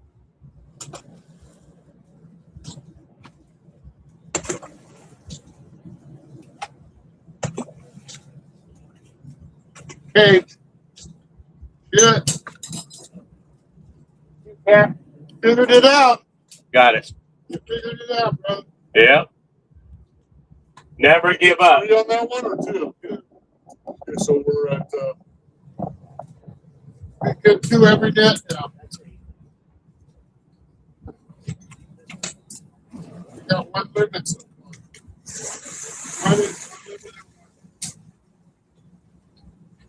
All right, get ready? Yes. Get ready? Now.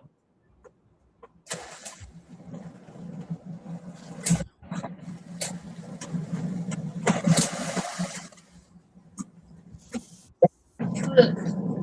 Deep in water. Go deep, my friend. Go deep.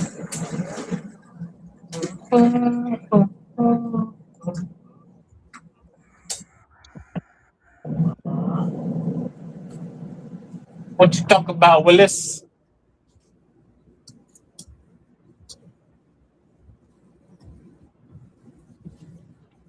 We got more to pull? Do we have more to pull? Yeah. I'm back. I'm backing down on one right now. Okay. Let me know when it's time to go over to Brent. Oh, you can go over to him right now. I'm gonna be like 30 seconds. No. Oh, no. No. Okay. How many nets is that over here?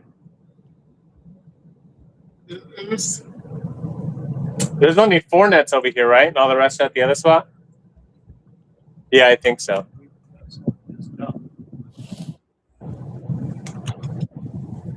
What's up, Daniel?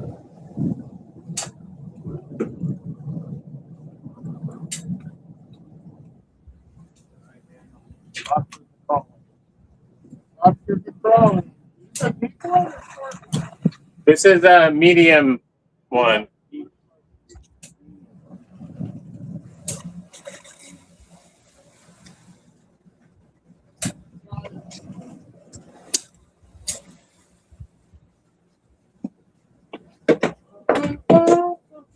Looks light.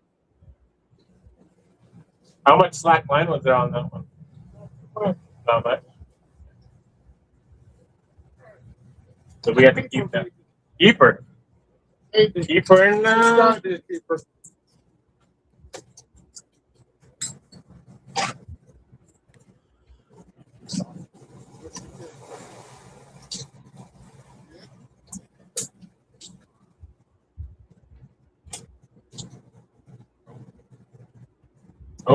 Short shell. Yeah.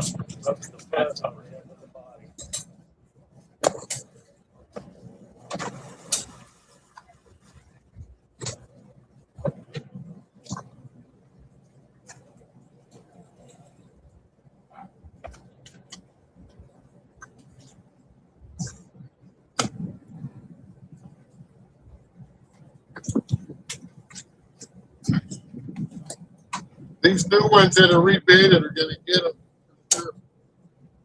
Think so?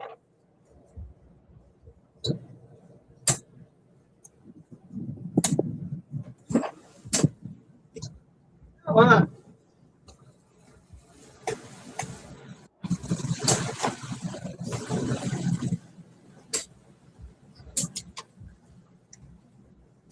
Someone's going to be on the phone.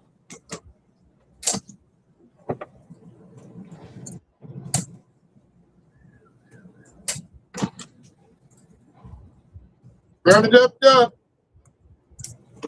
Grab it up, up.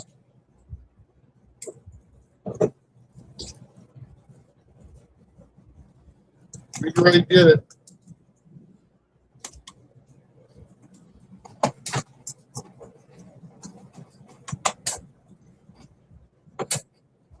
Go ahead.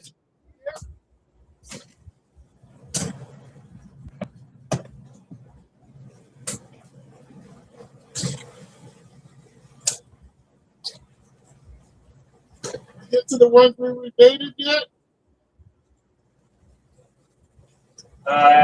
Yeah, I think so.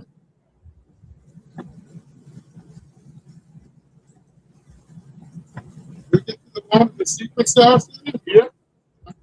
The tamale?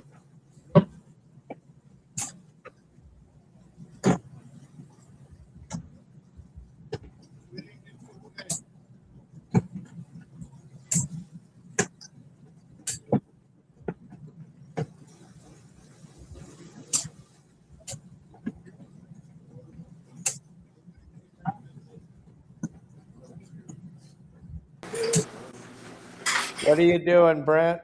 Oh, all right. I was just putting some lobsters together. We still have this one to take the meat out of. I finished eating, of course. Taco Tuesday. Those were delicious. All right. So we've removed the bunghole, and now we have lifted this up, the shell. We've air compressed it, and now we should just slide it right off, and hopefully the meat will come right out with it. If not, we can just take the rest out with the forceps. Go ahead and off with its head. All right. get the butter out of there if there's any butter in there. And this is all edible meat. This is the stuff that we make for our Lobster Taco Tuesdays. That was not Lobster Taco Tuesday, but and we just pull this right out and throw it in here. Like I said, there's more meat in the, this is the jaw meat. There's more meat up in the head and legs than there is in the actual tail. And we're just going to pull the rest of this out. This should be the horn meat.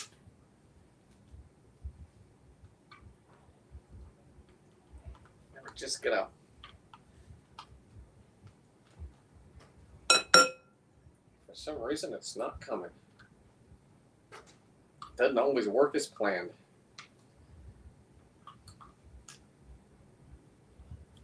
Ugh.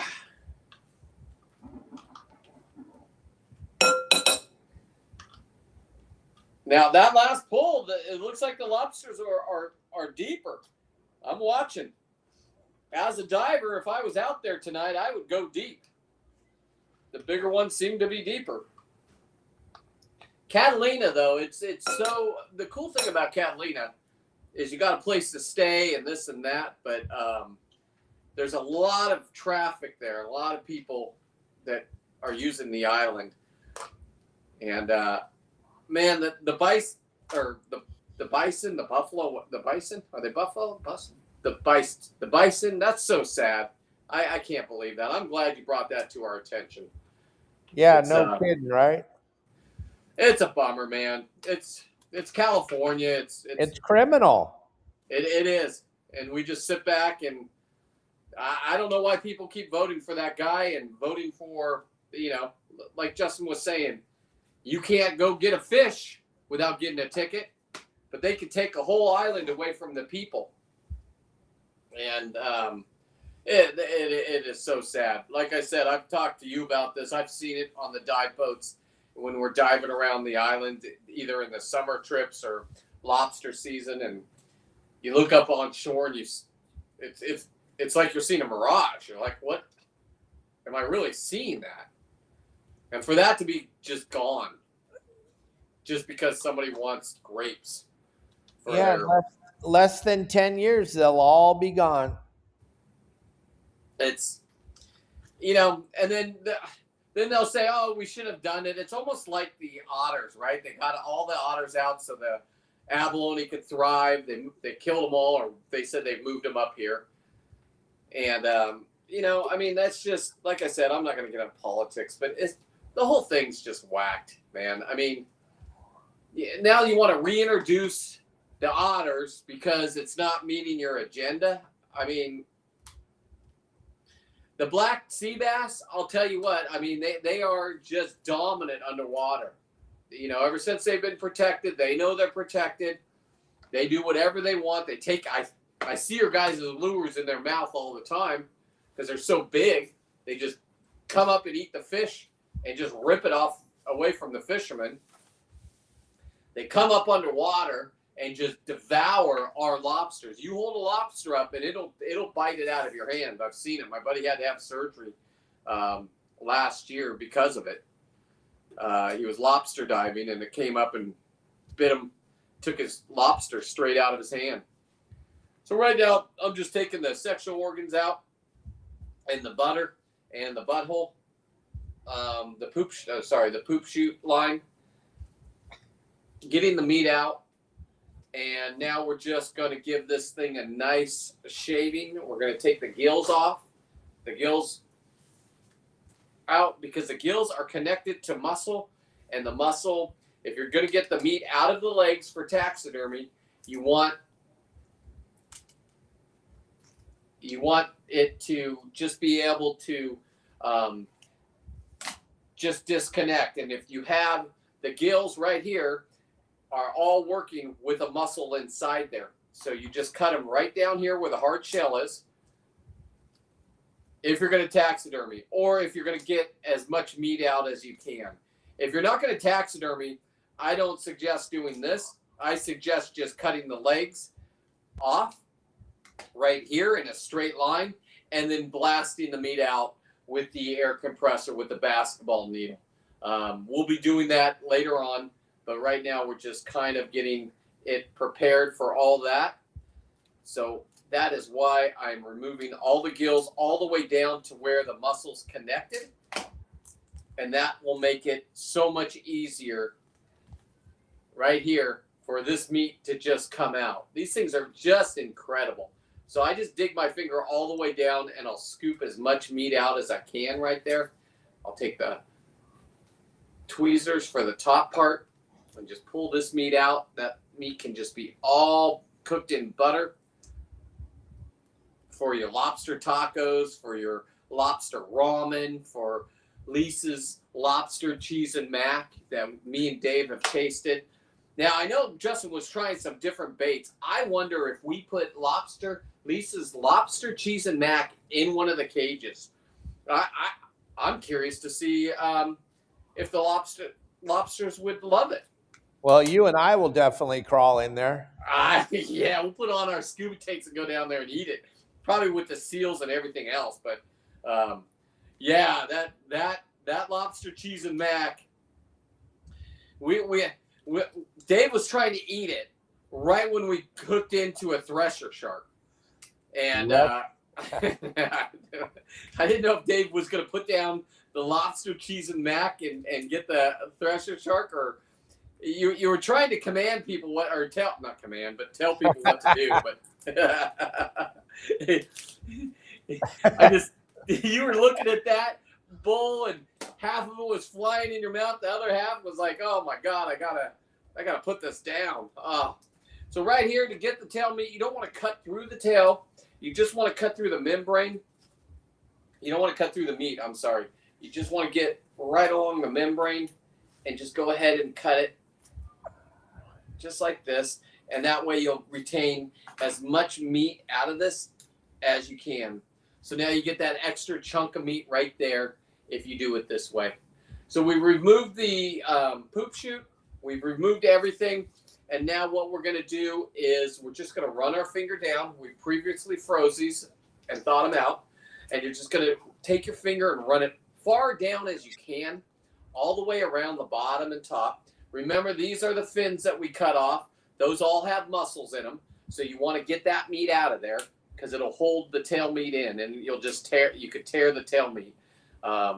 This is just another way to just loosen it up. Sometimes you could just pull it out from here and it'll pop out. This one looks like it's going to do it. Here it comes. Here it comes. Okay, it's tearing, so we're just going to go in and we're going to do the same thing from the back side. And we're just going to push the meat down. It should just slip out when it's ready right here. The tail meat goes into the fins, these fins here. So if you go in and just pull that meat out,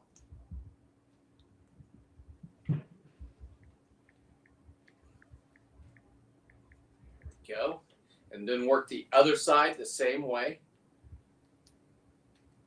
Now the meat probably is just going to slide right out after I do it this way.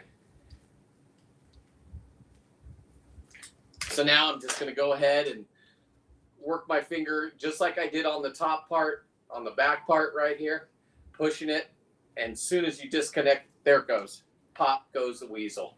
There it is. A nice piece of meat right here. An empty shell for taxidermy if you want. If you don't want a taxidermy, I don't know. I mean, you can make a little necklace for your kids. You can make earrings out of these. You can do whatever you want. I mean, if you want, just throw it back in the ocean. It's still 100% sustainable. When they shed their shells, they're just on the bottom.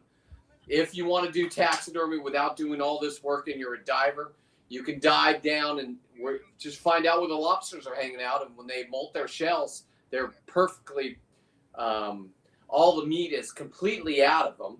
So you have that stage out. You do still need to soak them in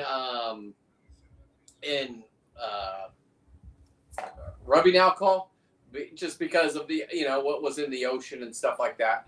But other than that, you have a perfect shell ready to be taxidermied. And a lot of guys give me shells from these huge lobsters that they find while they're diving.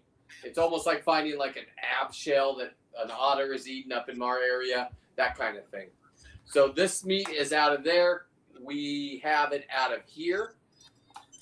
All we have left is right here, and we will be blasting the meat out of here, and then we'll take all this meat and we'll just cook it up for Christmas, and we'll make our lobster cheese and mac. I'm into the ramen right now. I have a buddy that I put up on my page. He's a hoop netter from San Diego, and he made ramen from. He just bought the ramen from Costco, and then he added his own carrots and whatever you want to put in the ramen, and it looked delicious. So I'm gonna try that next for the recipes. But like I said, Lobster Lisa, man, she really knows how to make that cheese and mac. So I don't know. I think did she ever put that up on your website? I know you had a cooking recipe thing on your website. I don't know if she put it up there.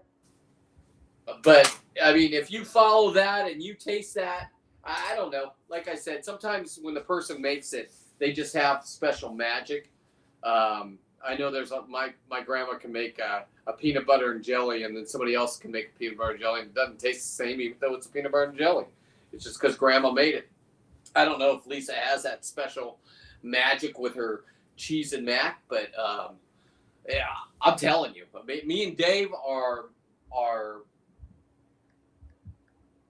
believers. I mean, as soon as we tasted it, like I said, Dave wouldn't even put it down. There's a thresher shark just jumping out of the water, and he had his bowl, and he's like, "Oh, you're up." I'm like, oh. The ladies were handling business, and Dave was eating his lobster cheese and mac. Oh, delicious. I also met with this other guy, and what he does is he takes the lobster tail, cuts it up in little sections, puts a water chestnut up in it, and then he wraps a piece of bacon around it, and then he deep fries it. Now, that is, his name is Martin. He's been on Justin's boat before. He is an older dude that used to free dive, and that's how he gets his lobster, by hiring Justin to go out there. And just incredible, all the different recipes that these things, and that's what I've learned from Your Saltwater Guide and other fish, that's the community that you're building is, that's what I get from it, is just different recipes. I first started watching you because, I mean, if you guys are grabbing big lobsters with hoop nets, listen, you're not allowed to dive in certain areas, but Catalina, I can dive there. The harbor, you're not allowed to dive in harbors unless you're a police or fireman. But the big lobsters are in Long Beach. The biggest lobsters I've ever seen come out of Long Beach. But then you had Lisa catch that one in San Diego for Thanksgiving. Just an incredible 11-pounder out of San Diego. That's a feat in itself, because they're normally not that big there. They do have lobsters everywhere. It's just, for some reason, Long Beach is the place to be for the bigger ones. So we're going to go ahead and we are just going to cut the inner shell out of this.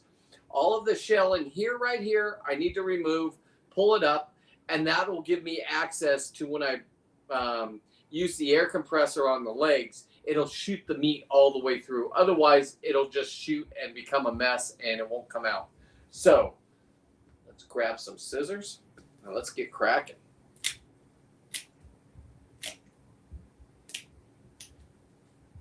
Just delicious animals, though. Just delicious. But anything from the ocean, man, I'll tell you what. I saw those, did they fit? What, those big red fish were vermilions, right? Is that what I was looking at? From Justin earlier? I think those were vermilion. Those were some nice sizes. Yes, sir. They've been out there all day. Just living up life. What a treat to be out on the ocean that long.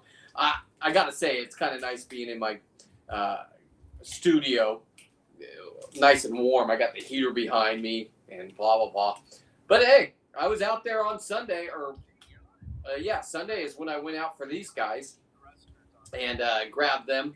And I was in a wetsuit, night diving. I normally don't night dive. There's no need to. I can get them in the daytime. But the guys that I was down there with, these young guys, they wanted to show me their spot. And they wanted me to go diving with them. They were free diving while I was down there grabbing these things with a tank. I prefer the tank. I ran into not a sea lion, but a harbor seal. Harbor seals are nice, but when you see a gray and white thing at night, you don't know what it is because you just have a flashlight and it's huge. I threw punches at the poor thing, but we all worked it out. He swam off, and I kept looking for lobsters. Harbor seals are nice. Sea lions are terrible, in my opinion. But that was a beautiful night. It's always beautiful to get out under the water for me. It's my therapy. All you guys that go out and fish, I get it. You go out there and you could eat. A bad day of fishing is a better day than working. That's a true statement. And man, just like I said, I've met so many great people through the ocean. Just people out there just enjoying themselves. We had young Mikey, and they had the paddle out for him. The amount of energy and love. I met him on your show, and then he came up to my area to get some halibut. His brother lives actually up here, and man, just the energy he brought to the world is completely amazing. Just always happy. And I say it's because you're out on the water. How could you be angry? I've seen people get angry at other boaters and this and that. I'm sure everybody has boat rage out there sometimes, but there's no real need for it. There are fishes everywhere. The guys that know how to catch fish know how to catch fish. In my area, we all know who they are. They're the first back at the dock. We used to have salmon up here. We still have salmon here. We're just not allowed to have them.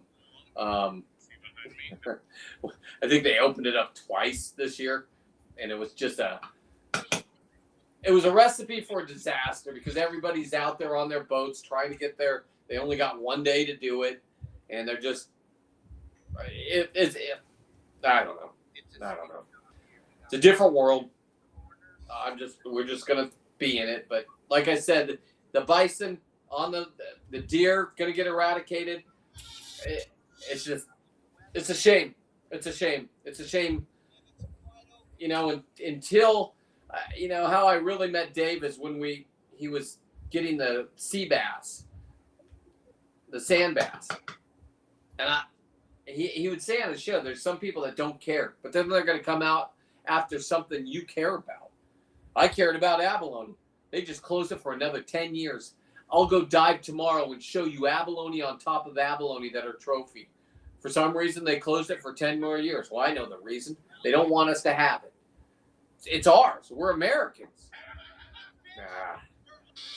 The abalone are on top of each other. I don't care who you are. Get in the water. Ask a diver. Ask the urchin divers up there. Ask anybody that gets in the water. But you ask these guys that sit behind a desk and don't ever come out in the sunshine, and they tell you, oh, no, we need to do 10 more years of study for something that is going to be like the black sea bass.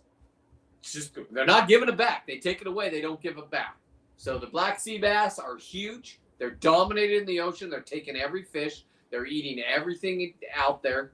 You got the sea lion. God, I've been in 10 fights with them. 20 fights, sorry.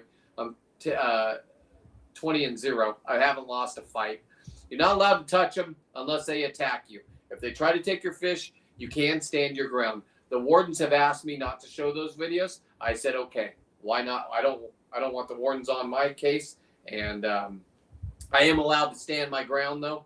And like I said, I got video after video of them coming up and just most divers, spearfisher, just give them their fish. You give somebody your fish, it's I don't know. You're just training them to do something, and somebody's actually going to get hurt. That's the sad part of it, is somebody out there is just going to get hurt because some sea lion is just going to take what he wants, and it ain't going to be me. I'm not giving him my fish, and I'm not going to get hurt by him. And if I do get hurt, I guarantee you this, I will put that video up, because I ain't losing. I'm just not built to lose. Now, some people call that narcissism, but we're not going to get into that on Dave's show. But anyway, man, I'm just having a blast in life. Like I said, my therapy is underwater.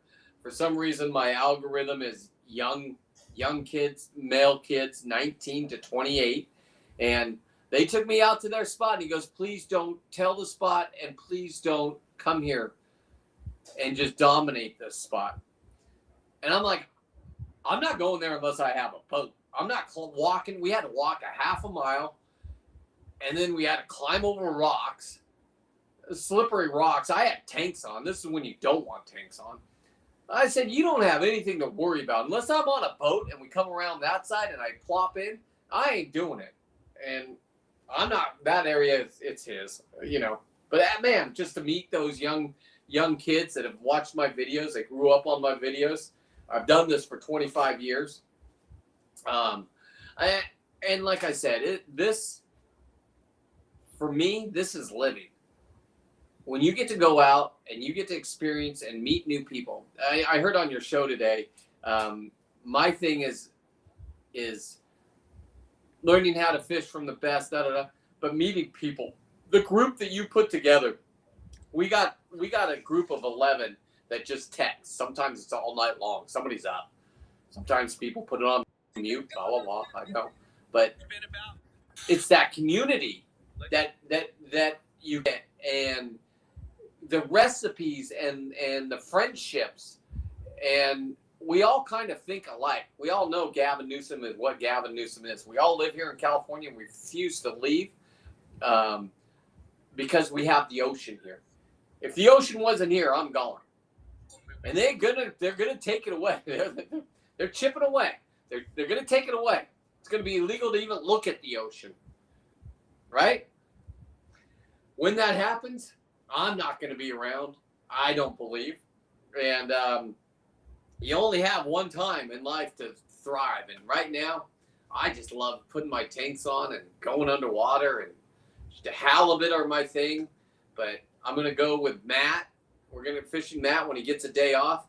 And we're going to go over to Catalina, where Justin is right now. I'm going to spearfish at one of those 7-foot leopard sharks. I'm going to take the skin off it. The meat I'll eat and donate. And from there, we're going to take that skin off, and I'm going to turn that skin into leather, and I'll make some shoes out of it. I'll make some hats out of it. I don't know. It's the most beautiful leather out there. Those things are beautiful. Just absolutely beautiful.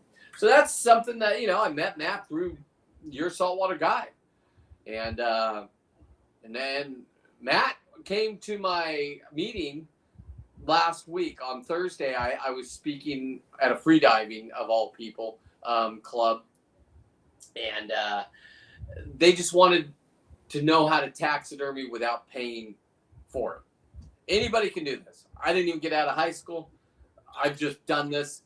My first one, I paid $800. The guy did an excellent job, but I didn't get it back for a year, and I didn't get the meat back. I'll give you the meat back if I do it. Honestly, I don't need any meat. When you get over 100 a year, I mean, how much meat can you really have? For me, I like just taking them apart. As soon as you take them out of the shell, this is considered illegal unless it's going to be consumed. It's going to be consumed. If I have people lined up that just want it, can't sell it, can't trade it, can't bargain it with it, I can give it away. It's my God-given California right to give it away. Do they like that? No, they don't like that. They'll probably make that illegal someday, giving it away. But it is what it is. Here we are in California, just living our best life. So let's go ahead and start blasting the meat out of the legs in this, and that'll be the end of those lobsters that I grabbed this weekend. Sunday, They're going to be taxidermied, 100% sustainability. Kids, don't get upset. This thing will become a trophy lobster up on the wall to look at. When kids come over and we have barbecues, I normally give the kids the smaller lobster. Nobody's getting those big trophy lobsters, sorry. The smaller lobsters I give to the kids. They go home with them, they break the antennas, and then I come over and have dinner at their house again and fix their kids' antennas and tell them to put them high up on the wall. I'm going to tell you right now, if you do have one of these, put it up on the wall. If you're able to get the antennas and the feelers, these are the things that when they dry out are going to break. It's the only thing that breaks on them. Other than that, everything, maybe a leg might fall off, but you can go get other legs. They're all interchangeable. Like I said, this one just got foam put in it tonight. The foam is hardened. I put my screw in it. Now there's no pressure on the legs anymore. I can hang it on the ceiling. Next time I epoxy like I did last night, I did 2 huge trophy ones. I did one that we showed at the beginning of the night that was from Justin's show in Long Beach, a 9-pounder for his family. He was out there with his kids. And then I have another guy that has a sport fishing charter business out of Marina Del Rey. And he was out with his family for the opener. And they pulled up a nice 9-pound lobster. And now they have that one. That one's right there. That one's really cool because it has barnacles all over it. I've seen them with barnacles. But check this out. This is way cool. I've never seen this many barnacles on a lobster.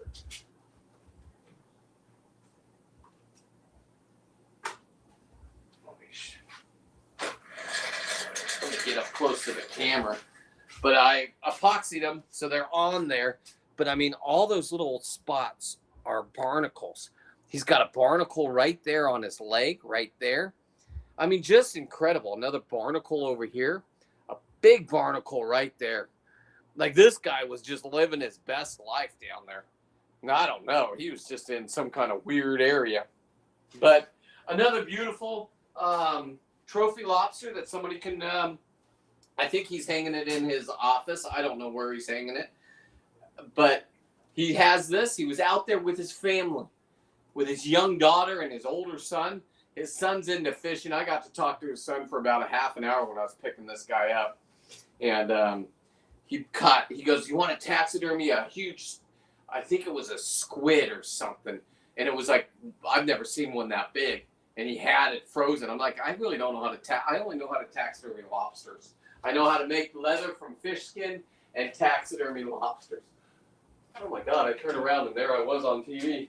All right, let me get the air compressor going right here. It's not going to make any noises, don't worry.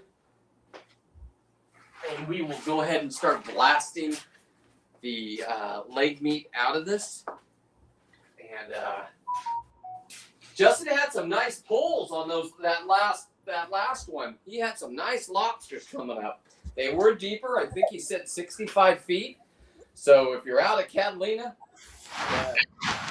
take that information for what it is. The bigger ones are out crawling deeper. I don't know if they know the storms are coming. I honestly don't know. I know when it rains, they walk around and they're miserable in the daytime. Like it is. So, here we go. Let's get the rag so we don't get blown up in the face. This is a female, so you go right in between her clasper claws. That'll have a soft little piece in there. You put the needle right through it. Keep the leg straight. Man,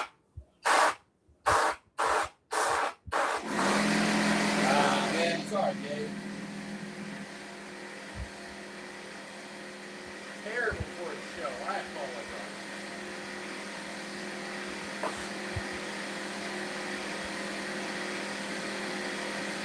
Come on. Let me just turn it off. I don't need it. Not much air in there. Terrible for the show. I was like, I think it's full. I was wrong. So we're just blasting the meat. This is how you get the meat out of the leg.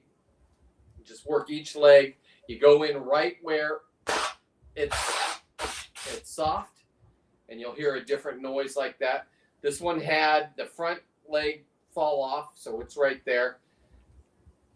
And since we're taxiderming, you go all the way up and you do everything that stays on it, because everything's a muscle. These things have, everything's a muscle. Oh no, I broke my. Let's go ahead and get it. All right, now what we're gonna do is flip it back up, and now you can see that's all meat that has been blown out. That'll make perfect for lobster lasagna, Lisa's lobster cheese and mac, ramen. I mean, look at that. It's just all pure meat, just shot out. It's all the leg meat. It tastes the same. If what I do, what me and my wife do is we take the tails and we cut them here, and straight down. And then we take all this stuff and we throw it in butter and garlic that's on the oven. I think low heat. And in about 10 minutes, you can't tell the legs from the tail meat. It all just puffs up. And then you have a big bowl of lobster that people can eat all night long. Take it home. We do it with, we got a meat market right here, so we do surf and turf when we're having friends over. And we just eat the meat. Maybe I'll eat 1 or 2 pieces of lobster just to show that it's okay to eat. But lobster, for people that have never tasted it, you'll be surprised. A lot of people have never even tasted this lobster. It's crazy to me. But all of our lobster here gets shipped to China. Now, this year they didn't. We're not getting political. It's just the truth. It all gets shipped to China. So all the lobsters, even me growing up here, everybody's like, where's the claws? Where's the claws? Well, the claws are only $12.99 a pound. This stuff's $39 a pound up to $79 a pound if you're up in Seattle at the fish market up there. So, I mean, it's amazing that people that live here don't even know that California spiny lobsters are here. They want the claws. I'm like, you want the claws? You can go get the claws. It's cheap. For me and my family, we only eat the best. And it's all that you have to do is follow the rules. The rules do change at midnight sometimes, so keep up on the rules. But get your lobster card and go out there. Find yourself a group of people that are like-minded and go out there and just enjoy yourself for the evening and get your 7 lobsters and go home and make great recipes and invite people over that are worthy of your seafood that you're going to bring to them. And like I said, me and my wife, we eat a lot of seafood. We have a lot of seafood. My backyard is Moss Landing and Monterey, Carmel. I can be at Carmel diving, which I'm going to probably go this weekend. The big lings are in. I know they're off limits to all the fishermen, unless you're 500. I don't know what. Maybe the season's closed. For spear fishermen, we're allowed to do it 24/7, all year. And I think it's because we cannot overtake we still have our limits. We have a limit of 2, I believe. They have to be 22 inches. I'll check the regs. I haven't been, but I don't shoot 22-inch ones. I shoot 22-pound ones. The big females are here. And when you're diving and you're looking, if you just calm down, you're going to see 15 males. They're just like humans. The males are looking at the hole the big females in. You'll see 10-pound lingcods. The males have a skinnier face, and our noses are pointed right at her. It's a telltale sign. You're looking around, you're like, oh, that would be a good one. Wait a second. I'll show you on my next video. I'll go diving. I'll put it on Dave's page of what I'm talking about. There'll be 10 males staring at one hole, and that hole in that hole is exactly the hole that they want. And I go in there, I look around, you calm down with experience, and we're all on rocks here.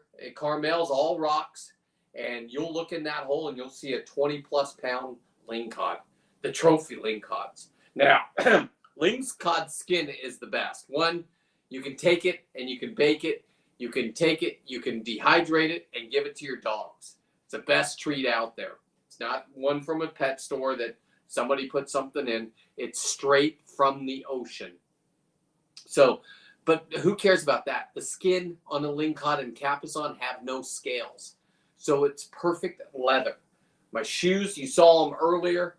Those were from last year, January. I killed a 22 pound. I went out 2 days in a row, and I got 4 lingcods that were 20. The smallest one was 21 pounds. I went back to back. Then I'm like, what am I going to do with all this meat? I gave half of it away. I made fish and chips with lingcod. God, that is good. Hang on. Let me just, yeah, I'm just having a moment where you just think about it. But, I mean, the fish and chips with lingcod is just incredible. We have it down. And we invited some people over, had a little bit of a party. I show them the video of me, you know. People don't like to see the killing. They just don't. I get it. My wife doesn't even like watching it. I'm like, okay, this is where I'm going to shoot it. But once you get it in the boat, once you have it on land, oh my God, there's nothing like it. And that's California. And like I said, that's a half an hour away from my house. So, but going down south, that's where my lobsters are. They're not up here. But they do. I was listening to your show the other day, Dave, and on Monday, and, you know, Justin wanted to tag them and this and that and follow them. When we had El Nino, we have Dungeness crab up here, and the Dungeness commercial guys were catching. They caught over 150 California spiny lobsters in their traps. And wow. Yeah, so they did migrate up here.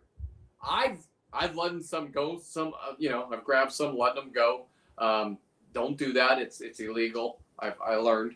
But they had over 150 in their Dungeness caught in their Dungeness trap crabs pots.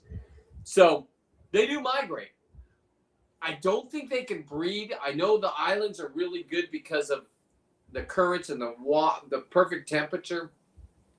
We have a lot of otters up here. Otters love to eat these things. So you're going to reintroduce them back down there, and then they're going to say, oh, my God, we're having a problem with the lobsters. You know, something has happened with them, and they'll make up some law where they're going to need to reduce the lobsters that we get, and they'll make up some kind of weird stuff. It's a never-ending battle of, I can't say retardedness. Of just terrible decisions by our government here in California, and they don't want you to go out and do this for some reason. Dave's watching it. He's seen the whole process. We watched on his show today the good old days where they used to go out and this is how they ate. They would fight wars, and when they're not fighting, you know, they're fishing and getting their food. And the knowledge you learn from today was just insane. But I've been listening for, you know, a long while, so I kind of knew it, but I didn't see it the way he presented it. And just the way he speaks, I was driving around in my van, so I don't have the surround sound, but I could only imagine being in a theater with the Dolby sound system, and when he puts on that music in between, and you hear the boats splashing and the reel going. Can you imagine that in a theater, just a Dolby style? It would just be incredible. I mean, it was incredible just listening on my van speakers, but that's what I was thinking about today. And the fact that they want to take this away from us. And that's not Dave and me just sounding an alarm like, oh my God, we can't do this. It's happening. And we're watching it happen. And unless we say something, when I went up there to Sacramento and everybody called in, they didn't know what to do. They've never seen anything like that. It's because we, the people, got involved. Now, I'm not somebody that gets involved with anything that I'm like, you know what? You guys are a bunch of knuckleheads. I just want to live my life.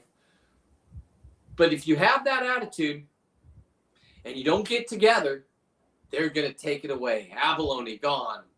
Lobsters will be gone. Fishing will be gone. And like Dave said, if you think it's only saltwater, it's 30 by 30. They're taking streams. Your trout's going to be gone. You going out in nature, gone. It's happening, and you're watching it happen. We're watching Catalina get eradicated from the bison and the deer. I've seen it. I've been on a boat, and you look, and it's prehistoric. You see a bison, up on the sands. You see their tracks. We've already seen it at Santa Rosa. I saw that while it was happening. They hunted them down with just helicopters, shot them all. Didn't even half of the meat they just left there. I mean, what happened to sustainability? What happened to caring about the whales? And we're going through it. They're gonna put those stupid windmills in. I thought Trump was gonna put an end to that. Nope, they're going through it. You've seen it on Dave's show. It hasn't worked on the East Coast. Why is it gonna work on the West Coast? And I'll be honest, they have 15 skeletons. They drag up in San Francisco the whales that are dying to islands that are illegal to go into, MPAs type shit. And they just drag them up on shore. They got skeletons up there. I've seen it. That's a shame. What happened to save the whales? Nah. Who are you yelling at? I'm just talking to people on the internet. Just passionate love. Just be passionate. She's like, who am I yelling at? I just passionate. I mean, it's something that, you know, it has what awakened me. And now I look at the fish and I'm like, who cares? I still get to spearfish, but they're going to take that away. They're going to, listen, everything's going to be taken away, and your kids won't be able to do this unless you stop it. And you can do it. You got to gang up. You got to get yourself together. You got to not cuss. You can't go in there and threaten anybody. That's new to me. I only have one thing that works, and that's threatening people. But the older you get, listen, you're not going to get anywhere with threats. You're going to get arrested.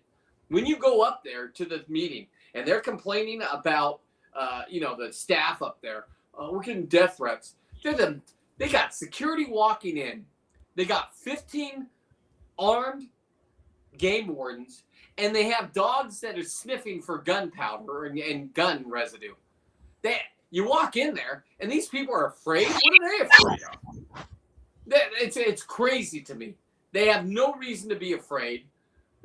Got me going. Brett. Yeah. We're going to try to switch back over to Justin. Yeah, go to him. Just go to him. I'm just going to sit here and take this thing apart. Let me see Justin. Let's see what he's catching. I'm excited. I hope he has some good pulls here.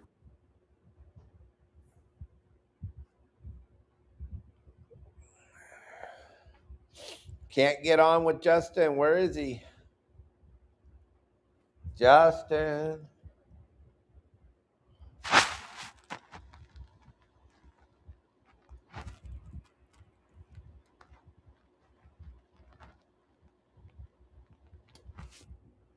What happened?